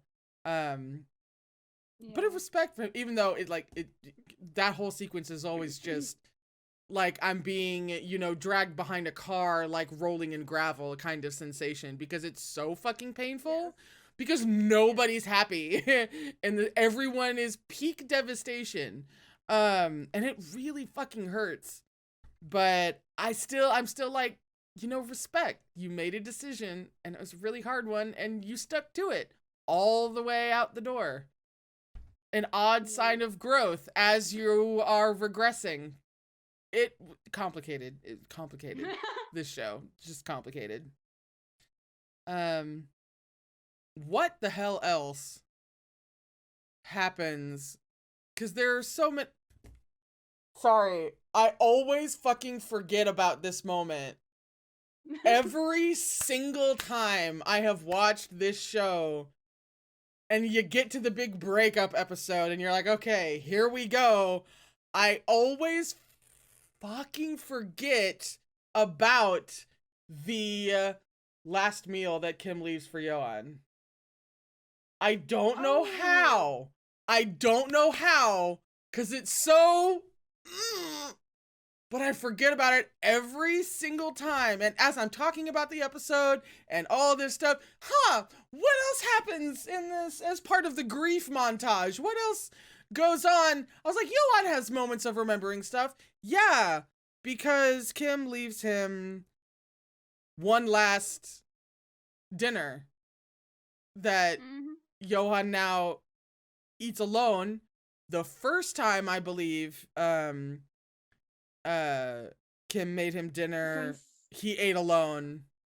But now it feels entirely different. And then all the things that, like, he remembers Winnie, and he, like, leans back up against the counter, and isn't that when he's like, that was nice, as he's, like, drinking, you know, or something like that? No, that was the first time. Yeah, I always forget about that whole sequence. I don't know how. So how did you enjoy that sequence? I can't remember because I'd forgotten it existed.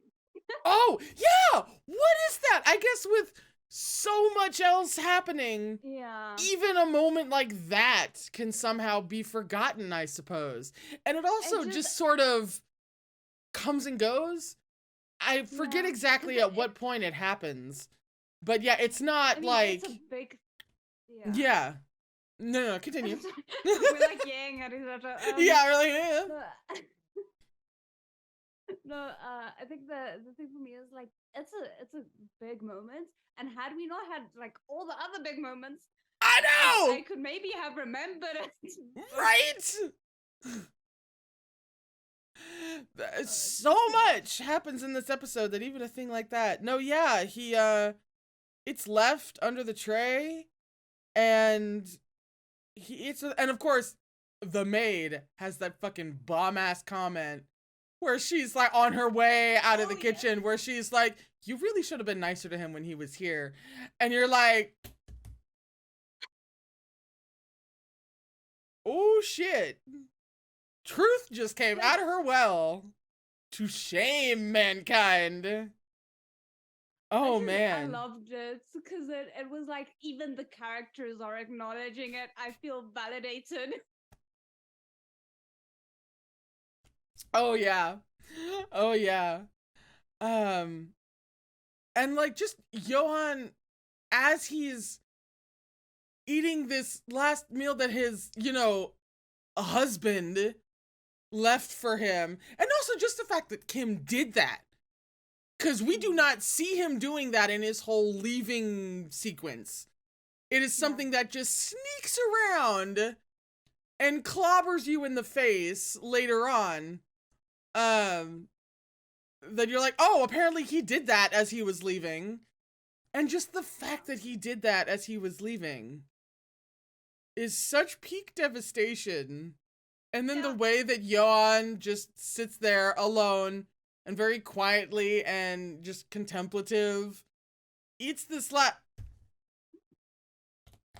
It's the equivalent of like him putting a note on a medicine bottle with like, "Don't forget to take your medicine." Even though we had a massive fight just 2 seconds ago, I still love you. Yes! It's like, you still gotta eat, Johan. And you still gotta eat better food than the bullshit that you were pulling out of the freezer. You still gotta remember to, god damn it. And that is some peak, like, specific, like, breakup devastation in a story.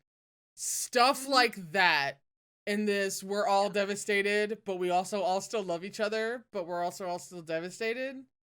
And really hammering that in that way, that is peak breakup material. That they shied away from nothing in this episode. It was really unreal, to the point where we forget that this scene even happens. Yeah. That's I yeah. think what's so good about the scene is because it sounds so stupid to say, but it works because most it's great to have a show and a breakup moment where it's like neither party really wants the breakup to happen, but for external reasons the breakup has to happen. It feels so valid and so like justified. Yeah. But it's so clear that they don't really want to let each other go, and a lot of shows can't make use of that because they're not well enough written. Yeah. So it's just it was so satisfying, even though I hated it with every part of my soul. Oh yeah, it's so conflicting, the whole thing, because it's so painful and yet so validating. But that was another thing, was that well, one, not just that the breakup itself was like really well done, but it was also, especially when you look at the grand scheme of things for the whole show, this was absolutely a story beat that needed to happen for several reasons. And so it feels very earned at the end of the day, as opposed to like cheap drama. And we've all seen those fucking shows that throw a breakup in there just because. That's actually, if you're talking about like capital R romance, that's a whole ass beat in your standard romantic story. Kind of regardless of everything surrounding it, you have the Act 3 breakup. And this is 1000% the Act 3 breakup. It's just so happens to be done in such a way as to be made like legitimately compelling and fitting into a greater narrative.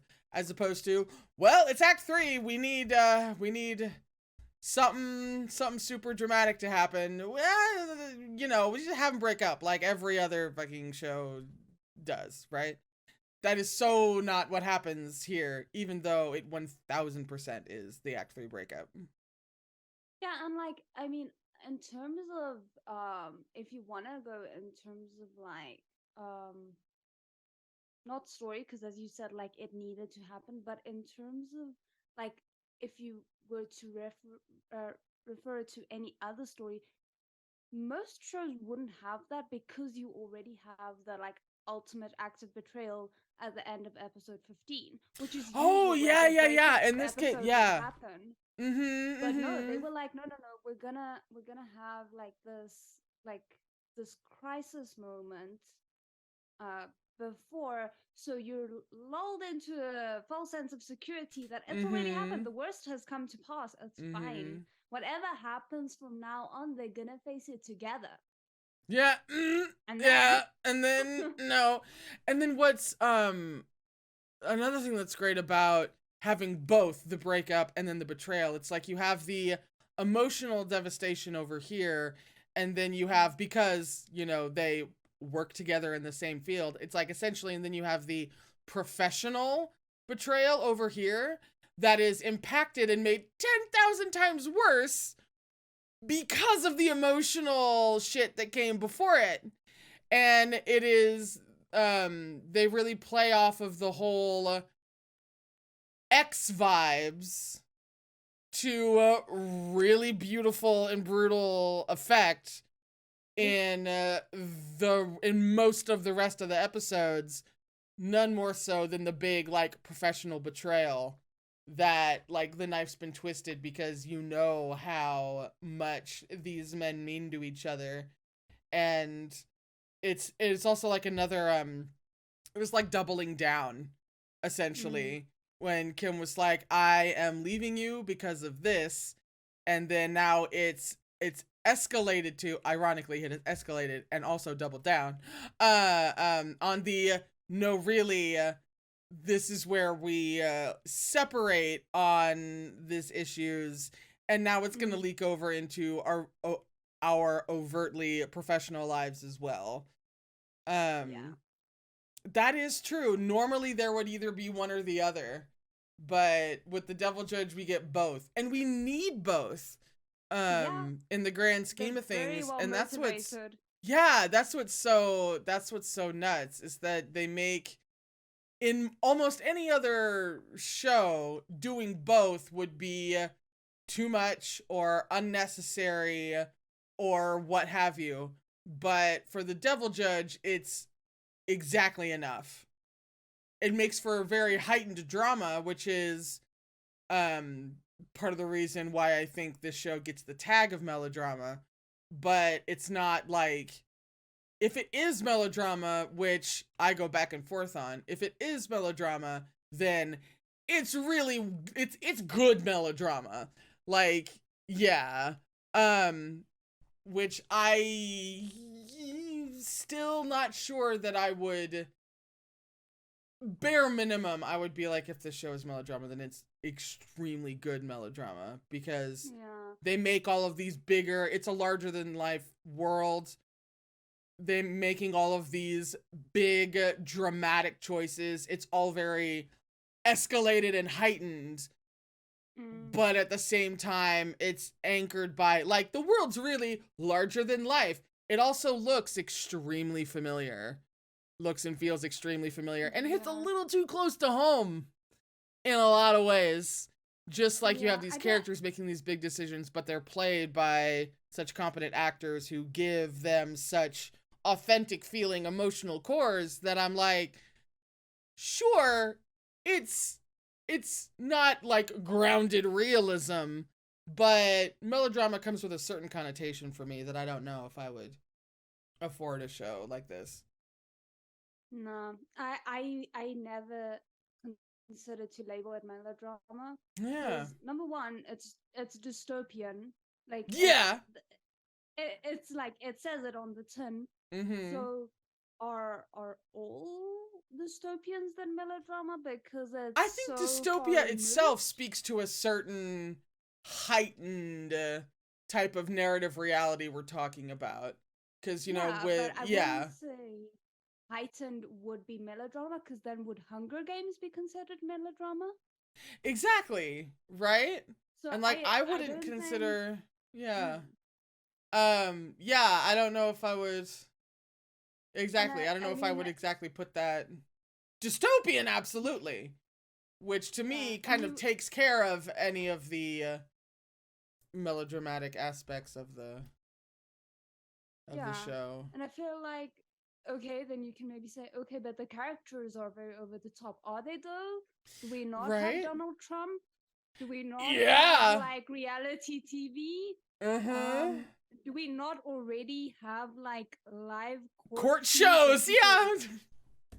people watch as if they're amusing when it's like real people's actual lives? Did we not have the entirety of YouTube riveted during Johnny Depp and Amber Heard's defamation trial? Like Uh-huh. these are all very real things, and it's just like because it's in a dystopia setting, you can't apply people in an ideal world logic to it because that's not what people act like when they're in a dystopian setting. Mm-hmm. So I personally don't think it's melodrama at all. Just Yeah. because one character is very eccentric Mm-hmm. doesn't like warrant an entire show being cast as melodrama. Yeah. Yeah. No. Excellent points. Very good points. Uh-huh. What even happens in, like, towards the end of this episode? Kay's death? Whose death? Kay. Go! No, that's what. See, this is the other thing. This is the other thing. I always forget. I always forget the fucking last meal from Kim. And then I always forget that it's this episode that ends with the whole K thing. And yet at the same time, with like all the other episodes, I can pinpoint, oh, that big thing, yeah, that happened in, you know, like episode 9 with the thing because of that. But I have the weirdest blank about this fucking episode and the way it ends. And it's like the last, what, 10-15 minutes of the whole episode?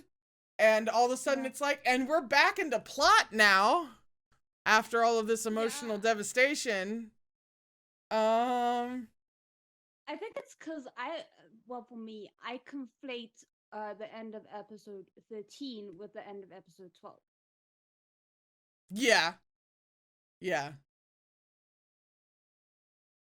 Yeah, that might be, our ADD might be operating on the same wavelength there. Yeah. Yay. God, that's right. The whole thing with Kay, Jesus.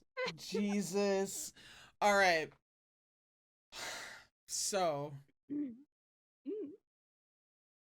I mean, Kay in general is it's whenever a character like this comes up in a story, it's always mind-blowing to me because somehow, despite not having very much screen time and in Kay's instance, not very many lines of dialogue, right? The story still succeeded in creating an entire thing with him. Like, we have this entire thing to understand about Kim that in some ways we are left to connect the dots for ourselves, and in other ways the show very much helps us understand who he is and why he has made himself an agent of Yoan, pretty much, and how much Yoan means to him. And they've made all of this stuff just abundantly clear without very much narrative work at all. And I think that's a testament to the director and the writing of the series as well, obviously. And then also very much the actor. Yeah. Because once again, this is one of those eerily perfectly casted shows that you don't know who sacrificed what to what, but they were able to get all of these people in the same place at the same time. Is one of those casts. All the way down to, you know, someone like Kay who has maybe a grand total of, I don't know, five consecutive minutes of screen time, maybe? Yeah, maybe 10 if we're generous. Maybe 10. Yeah, maybe 10. Yeah, across 12 episodes. And yet, when his life is in danger, everything that happens makes sense. And everything that we feel makes sense because we've been invested in the way that we need to be invested in him all this time. And then now all of a sudden, he's being strung up dozens and dozens and dozens of feet in the air. And we know why Yoan is going to, you know, climb those steps, because we've also learned a lot about Yoan at this point. Here's a question. As it was happening, and, you know, Kay's all the way up there, as it was happening, Yoan climbing the stairs, all that stuff, getting fucking shot, which was fucking bonkers. Climbing stairs, all that stuff. What were you thinking about what was about to happen to Kay? Were you like, he's gonna be fine? Or were you like, he's a total dead man? Or were you like, I have no idea what's about to happen right now, and I'm about to puke because of it? I was kind of in the third camp, if that wasn't, readily, Obvious? you know, obvious. Yes. Yeah. I legitimately had no idea what was about to happen. No, I very much kind of like feared, knew that he was not gonna make it out. I had an idea that he was probably gonna be the first one to die because of all the like people working with Kan Johan. He was the most prominent. So if any pawn was gonna be taken down first, it would have to be him. And yeah, then because the fact that they sorry? Yeah, continue. The thing that like what took my emotions from just pure like he's gonna die to like absolute fury was the fact that he was literally trussed up like bait in the ocean. I was so freaking angry. Literally, like, I am gonna literally dangling dangling in front of him. I was so mad. The cruelty involved in that choice of how we're going to threaten Kay's life in front of Yoan by literally dangling him.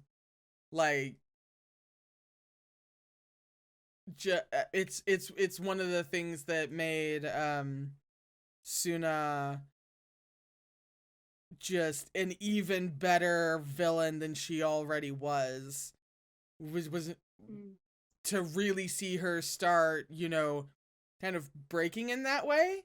Because as opposed to being very, you know, porcelain doll about it, I still haven't forgotten about that. Porcelain doll in a horror film.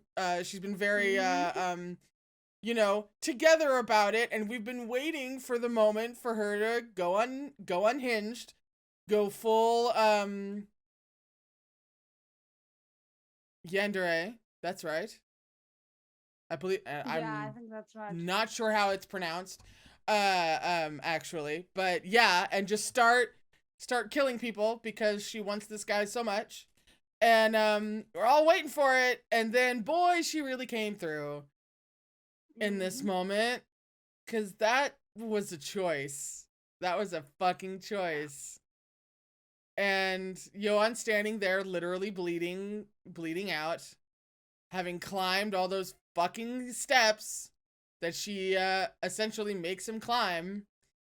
And the guy who fucking plays Kay is also doing one hell of a job, because he's over here like crying and sobbing, and I'm trying not to like fly off the handle for about a million different reasons. And then she actually drops him. Yeah. then she just actually fucking drops him. Just right there. Just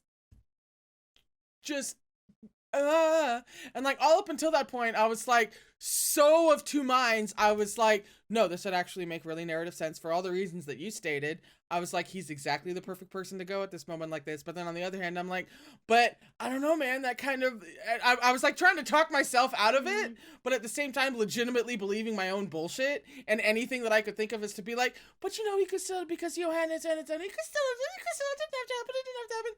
I was in full fucking mental and emotional like breakdown during that whole thing. And then he just drops. And then he just goes. And then he's just gone. Yeah, and I think that like to give you some more things to believe of yourself. I think it's easy to kind of like be like, no, this is not gonna happen, this is not gonna happen, because Suna is so unpredictable. Like, she would find reasons not to have it happen, but like push him to the absolute brink while doing it. So I completely don't fault you for thinking that maybe there was somehow gonna be like a turnaround to this, because she's really exactly. unpredictable. One of the things I was like, she could also, because with Suna, she kept on, you know, they both keep pushing each other a little bit farther along, and a little bit farther and a little bit farther until they're making bigger and bigger kind of threats against each other. But then they're backing off and they're pushing forward and they're backing off and they're pushing forward. I was like, is this going to be? Yeah. I was like, this could be another one of those instances where she's like, I'm dangling, you know, your cohort off the thing. Oh, but I'm not really going to press it. Right? Something like that. Of course, in hindsight, I'm like, no, of course he was going to fucking die. Of course. That's what makes the most just blindingly obvious. But in the moment, I was very desperately, trying to make that not happen in my brain. And the thing for me as well is, I think, except for, or like up until this point, I thought this was the moment where I could not hate Suna any more than I already did. Then one other thing happened, and I really I was like, no, this is the limits of my hatred. It is unlimitless. The limit does not exist. Yeah. But bar the one moment that is still to come, this was the moment where I was like, no, I full on hate her. There is no redemption. I want to see her burn, and the very fire that she sets. So, that actually brings me to one of the, I suppose you could really call it a handful of things. It's a small handful, but a handful of things where I, in hindsight, felt a little bit, like there was a missed opportunity, with the show, or they set us up to expect something and then we did not get that thing. So there was a little bit of a misfire of Chekhov's gun. And I think this is one of the big ones for me, because it made me so excited, and then we didn't get it.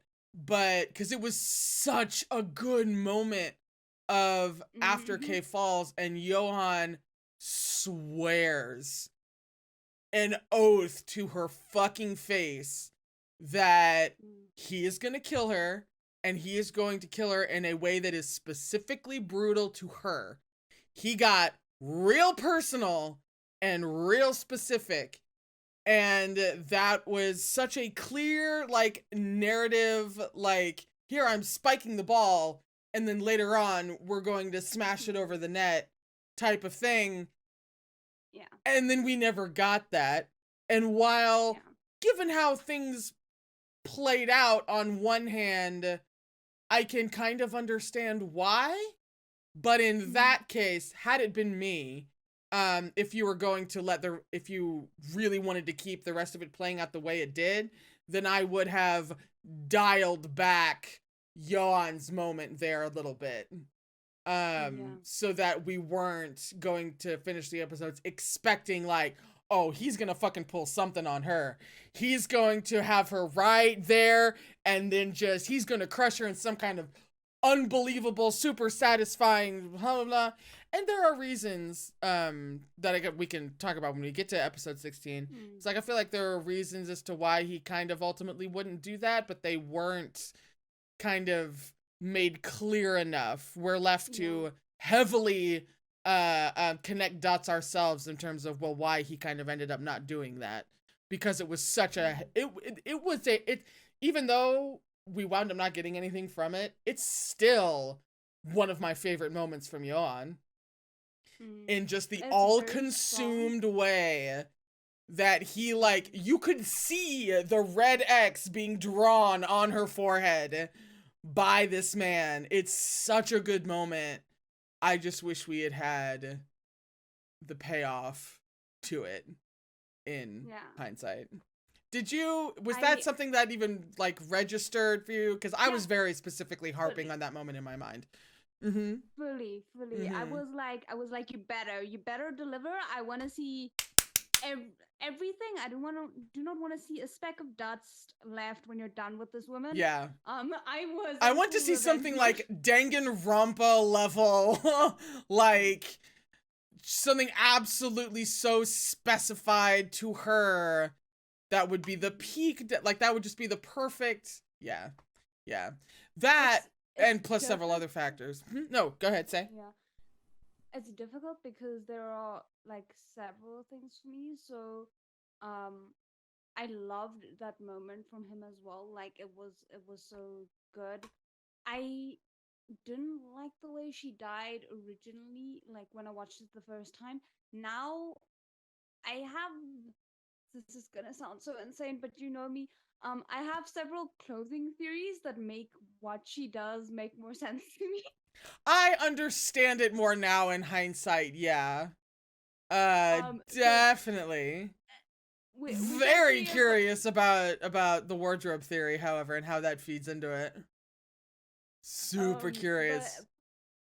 But yeah, so there's that, but then there is also this thing of, well, I can now more maybe with my theories added up, I can now maybe more understand the ending that she did come to. I feel like if you done like one little tweak that I will mention in episode 16 when we get there, it might have like tied into like that promise just a little bit better. It wouldn't have fixed it completely. I would have like wanted a completely different ending for her in the ideal scenario. But if you want to stick with that ending, just like one single thing might have at least tied that in a little bit better. Ooh, I'm very curious. Yeah. Yeah. And boy, you want to talk about just like moments to end an episode on, you know, Yoan bleeding at the top of a thing with like Kay dead at the bottom, and then Suna and her henchwoman just leave. But also then at the same time, Kim is, you know, downtown because the whole purge has started, right? Yes. It's one of the biggest, like, they really end on a very high octane moment, and then they're just like, end of the episode. We'll see you guys next week. Yeah, and you're like, here's some stills from the episode. We'll see you next week. Bye. And you're like, no, what are you? That was one of the biggest ones. Cause they whip you into such a, and then it's just over. Yeah. Cause they're sadists, all of them. Jesus. Was there anything else that leaps out at you? Oh, didn't we see... Wasn't this the episode where we see what Elio was painting? Yeah, I think so. Yeah, because we see it when he leaves. Yeah, he leaves and she's like crying in her room. And she rips... Yeah, I think we see that in this episode. Uh-huh. Which, I mean, completely irrelevant, you know, side note. This is totally Mhm. but like if I was gonna choose a moment to paint of that beautiful fucking man, it would be that moment. So like the taste. Elia's taste just like leapt out. Cause even in the episode where that moment actually happens, they have that shot of him, and I'm like, dear God. Dear God, beautiful man holding a beautiful cat, like tending, are you fucking bye. And then that's what she paints, and I'm like, taste, respect, Elia. Well done. So that's apropos of nothing. That's just my brain. And it like it does make sense because I think it's one of the first moments where they really connect. Yeah. So it also doesn't feel like, oh, they just picked a random still, you know? No, they very much, it was like, and of course they did it in such a great way in that, and the moment that happens, there's a little bit of emphasis that you clock her clocking him, but it's not so emphasized that you're expecting really anything to come out of it. It just kind of passes more like that. But then it's enough to where in hindsight you're like, oh wow, that makes total sense. But yeah, it's one of the first times, it's not the first time, where she like she takes in that moment of real like genuine gentleness from Kim, and I think it really and clearly, you know, it really meant something to her, especially given how at that point in the show her relationship with Yoan hadn't softened really at all yet. Yeah. And she was still thoroughly, you know, suspecting Yoan of killing her actual dad. So like, yeah, it makes complete sense as to why that moment would really like imprint on her.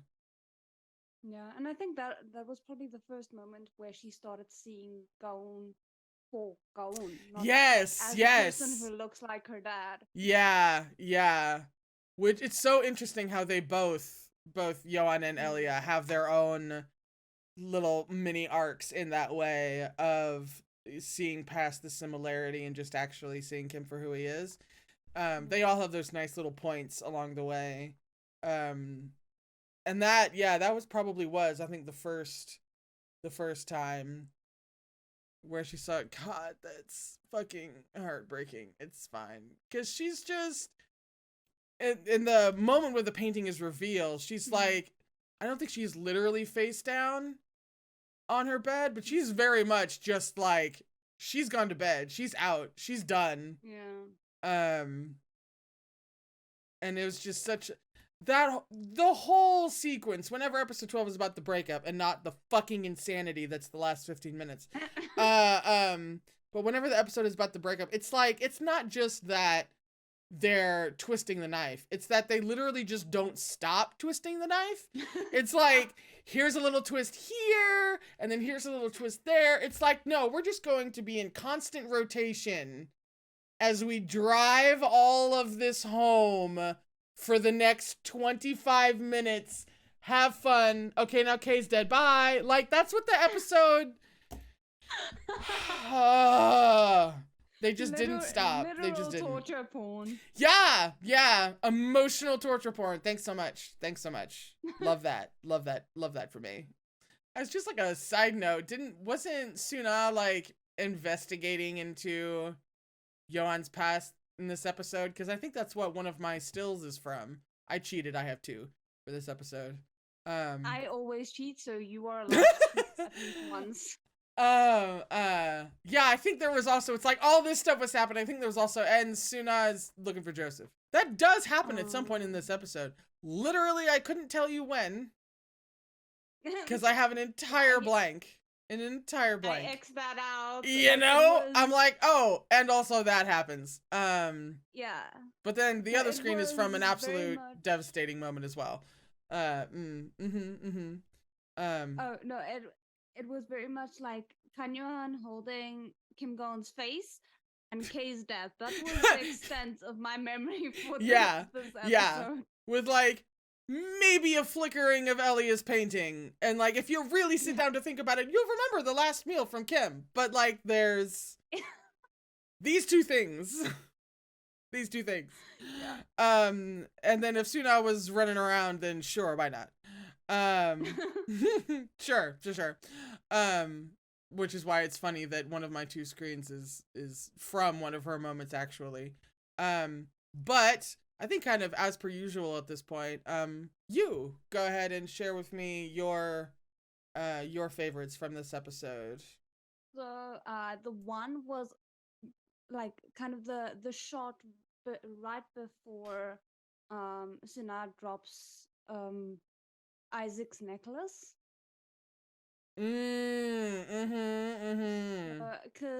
Cause that was very much for me. I was looking at it and I'm like, yes, um this is very symbolic of her like being, I will not be further manipulated by him. I am letting go, like things are real now.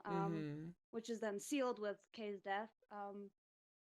But I was kind of looking for more visual clues as to like what's going on inside Suna's mind, because in terms of like clothing, there's not really many times where something sticks out to me. And then I went back to the necklaces, which seems fitting. So, uh, like necklaces for her was very much like a staple of most of her outfits.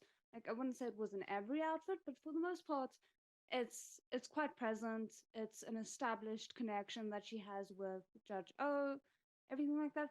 There's only 2 times after this that we see her actually wearing necklaces, and both of those times are when she has to put on a face, a front, for whatever reason. So the one is when she's still pretending to be listening to the president. She wears a golden necklace, which, if you know my color theories, you know, like that very much that tracks. is the president in a nutshell.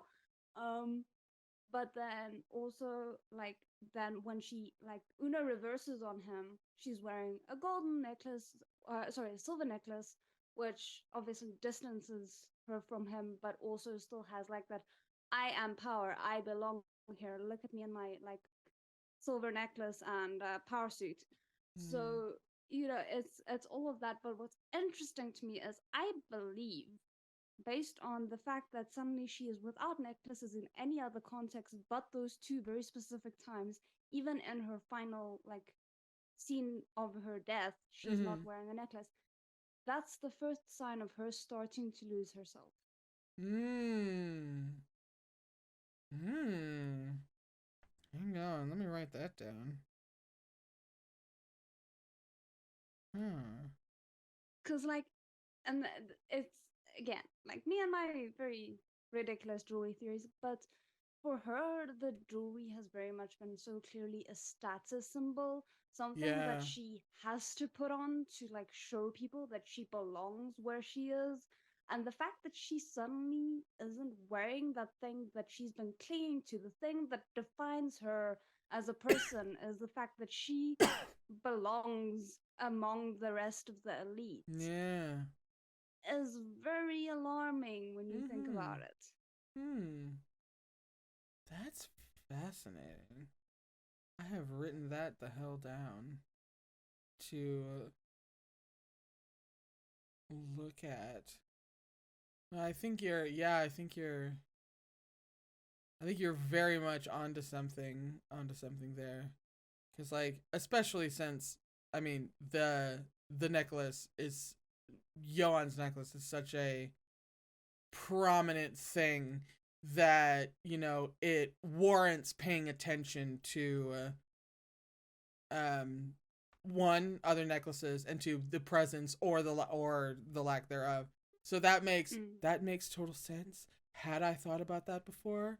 Because I do not have a mind for jewelry at all ever. No, but holy shit, you have. That is, yeah, I've got that written down for future reference. You just keep fucking me up with the jewelry stuff, man. Jeez. Sorry. I had in the moment where she drops it and you're like, oh, that's probably bad. To me it also showed me like, because obviously that necklace means so much to Johan, to the point where we were all a little like, are you sure about this? When Johan gave it to her, even though you're like, Yeah. A+ manipulation move, but at the same time, are you fucking sure? And it's just another great example of Johan being willing to put things that he loves dearly kind of in the crosshairs. If it means getting him somewhere. Not one of his best attributes. But yeah, I feel like that's one of the things he learns over the course of the series is like, maybe we don't do that. And Necklace is a great example. Because what happens to it? It's now out in nowhere. You'll never see it again. And on one hand, that was a nice way to kind of illustrate, it's like, this is what happens when you put things that really matter to you in the crosshairs for the sake of the game you're playing. But then also it really struck me as like Suna yet again failing to be anything even remotely of what Johan needs. It's like he gave you this very important thing to him, and this is what you do with it. This is what she would always do with it. It was never gonna be any other way. She's not exactly aware of that. And it was just such a nice little, yet another example of, even if he did see you that way at all, in any respect, you would still fuck it up. You would still destroy it. Because you have several things that are deeply wrong with you for a variety of reasons. But no, yeah, and just the necklace was just another thing.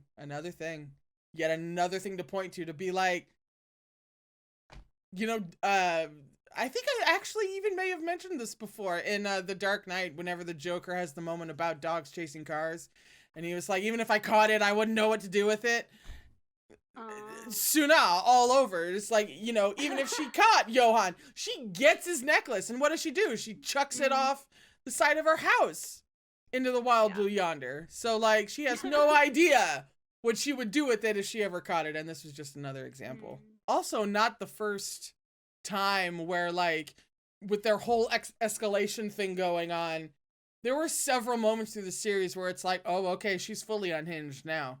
Like, and this, whatever she's doing, like, oh, this proves, oh, she's fully unhinged now. And then something else would happen. You'd be like, okay, the gloves are coming off now. And then something else would happen, and you'd be like, okay, now she's fully unhinged. And the necklace was another moment of that. But they did it so well that it was like, is this a moment where she's finally losing it? And in hindsight, it seems kind of silly because, of course, that would be the moment when she finally loses it, considering everything that necklace means to Johan. But by then, you're like, it seems like this could be the moment she goes fully feral, but maybe not. Maybe not. They do such a good number on your psyche and your expectations throughout this show. It's really terrifying. Yeah, no, couldn't agree more. Like, they bait and switch you so many times before that moment that even though, like, the arm hairs are raised, you know something's coming, you're kind of like, am I being paranoid? I'm not sure. It's like, maybe it's just the thread just got a little thinner, but it's still there. Like, she's still clinging on to, like, he hasn't fully gone past the point of no return with her yet. She hasn't fully snapped. Maybe? No, she very much snapped the way that his neck did when he fell. Yeah. It was very much. Oh dear God. Yeah. No, so the other screenshot that I have is it's so funny because I said it through my tears when I was watching it the first time. I was like, oh, it's fitting. Her dress has hearts on it because she doesn't have one. And now I fully believe it. Oh my God, no, which outfit are you talking about? Bring it back. Yeah, which one? It's she has, when she is murdering Kay, she has a blue dress on with white hearts on it. Now, what color do we know represents Gaun? Don't And do this what to does she me. not have? A heart. So Don't even do though this to I said me. it in full irony, I truly believe she wore it because she wanted it to represent everything that she by now knew she was not to Kan Johan. Don't do this to me. Oh my god. Every single time, because now that the wardrobe has been officially on my radar, thanks to you, every single time I've been like skimming through an episode and like I'll clock an interesting outfit and be like, this obviously, most likely, has some type of significance, but it doesn't immediately occur to me because I'm like, I'm not sure though, because my brain is always so busy focusing in on camera movement. That I'm like, I don't know. But I bet Janae has an answer to that. I'll think about that later. And then you do have an answer, and it's always so unbelievably clear that like, hang on. Like, duh. Just hard, big, massive duh. Yeah, okay. Yes, I agree with you on that, Janae. Uh-huh. Uh-huh. No, of course, yeah. Blue with, yeah, blue with nice white hearts. Yeah. Uh-huh. Yeah. No, that's fine. That's fine. I'm just absorbing at this point. You are dead ass fucking right. Yep. Yep. I cannot believe. Okay. You had, those were your two equally devastating faves for Yes. for this episode? Yeah? All right. I cannot believe you, woman. All right. So, literally, my two fave shots of this is, one is literally just because I don't even know why they would set it up to be this beautiful, but I think they just felt like it. It's kind of like episodes back when my favorite shot was Yoan just like leaning up against like the doorway when he was confronting the guy who planted the bomb, and they had that wicked like shadow fiery thing from behind. You're like, you didn't need to go this hard with this shot, but I appreciate that you did.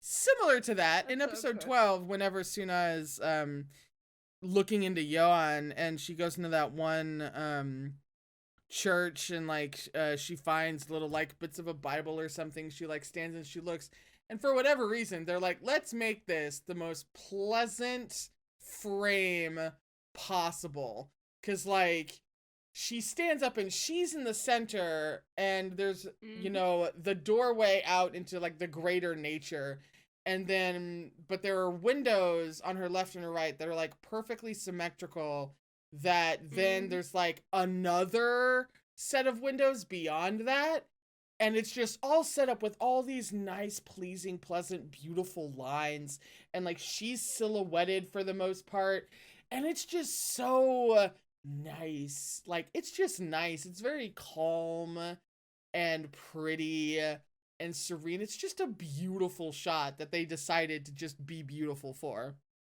and I fully support that.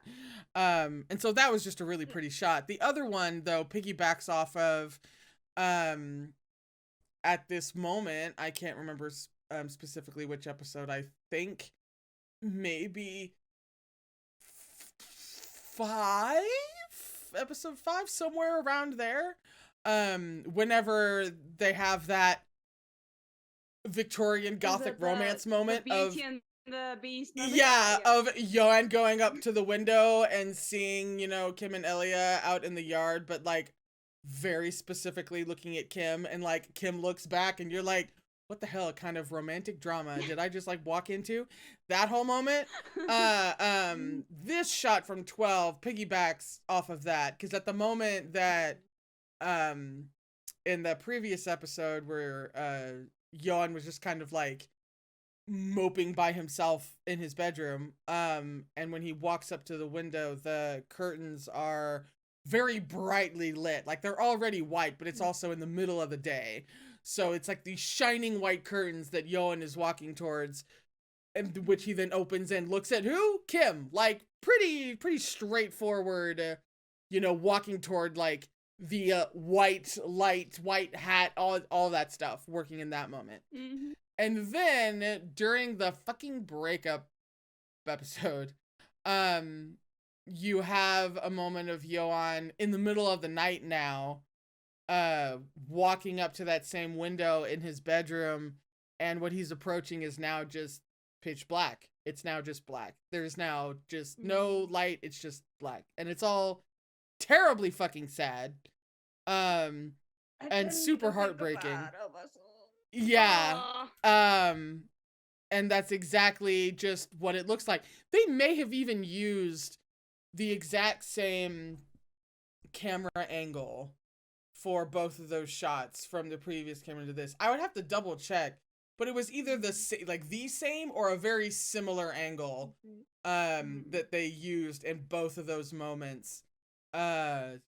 Which, like, I feel like I don't need to say anything about that because that just illustrates itself. And was deeply, deeply unfair of them to do. But that's the kind of... This is why you're right about all your wardrobe and jewelry stuff. Is because they fucking do it in, the set and the camera angles and all of that bullshit as well. They do it on purpose. They are the most unhinged. We are just, like, picking up the pieces. They are the real unhinged ones. They're more psychotic than we could ever hope to be. I mean, I aspire to that level of narrative psychopathy, but they are the ones. I find it comforting that the insanity that I have had to endure to try and come up with all these theories is not half the insanity that they have living in their brains every single day. Yeah, in creating all of these things. Yeah. But let's be honest, the shot with Suna is not like the reason why you chose it is not for all the extremely valid reasons that you just gave. It's just because you like the mountains. It really is. I was like, God, what a pleasant shot. Sure, Suna's there, it's fine. Or Suna's there, it's fine. That's whatever. God, there's like the windows with the building and the mountains and like the perfect square of the windows. It's just all so... That was probably going to pretty much be, one of the very few ways that Suna would have made it into like one of my favorite cinematography shots if it was more about the cinematography than her. That's mean. I don't like that. Suggests that I dislike her to a very particular degree. I don't. I think she's a very complicated character who's actually very well drawn for the most part. It's just some conflicting things about how they were trying to portray her relationship to Kim and everything that I get a little bit weird and frustrated with. But I actually don't have anything against her per se, even though I disagree with her particular brand of lawful good. Not all lawful good is like that. There's a little bit of a spectrum with lawful good, and they're not all like that. That is a particularly outlook. So even though I disagree with her outlook, like, I was legit sad that she turned up dead. I don't think I was terribly surprised, but I was legit, and it really was a heartbreaking moment, yet in one specific way that we will talk about when we get to episode 13, that again hit me in a way that I don't think they were intending it to hit me. But we'll get there. So that is it for this chunk of episodes. What was it, 9 through 12? I literally just said it. 9, 10, 11, 12. Thank you. Episodes 9 through 12, and that whole rambling, likely several hours long tapestry of oh my god that we turn into when we talk about this show. I at the very least hope it was entertaining to watch us flail around. We will be back with the rest of the episodes. So 13 through 16, we'll get there eventually. And that's going to be a whole ass experience. But that will be what the second video for this channel is, and that will be how we end this whole crazy ass series that's really thoroughly unhinged at this point. So please remember to take care of yourself, and we will be back very soon with more of this thorough madness.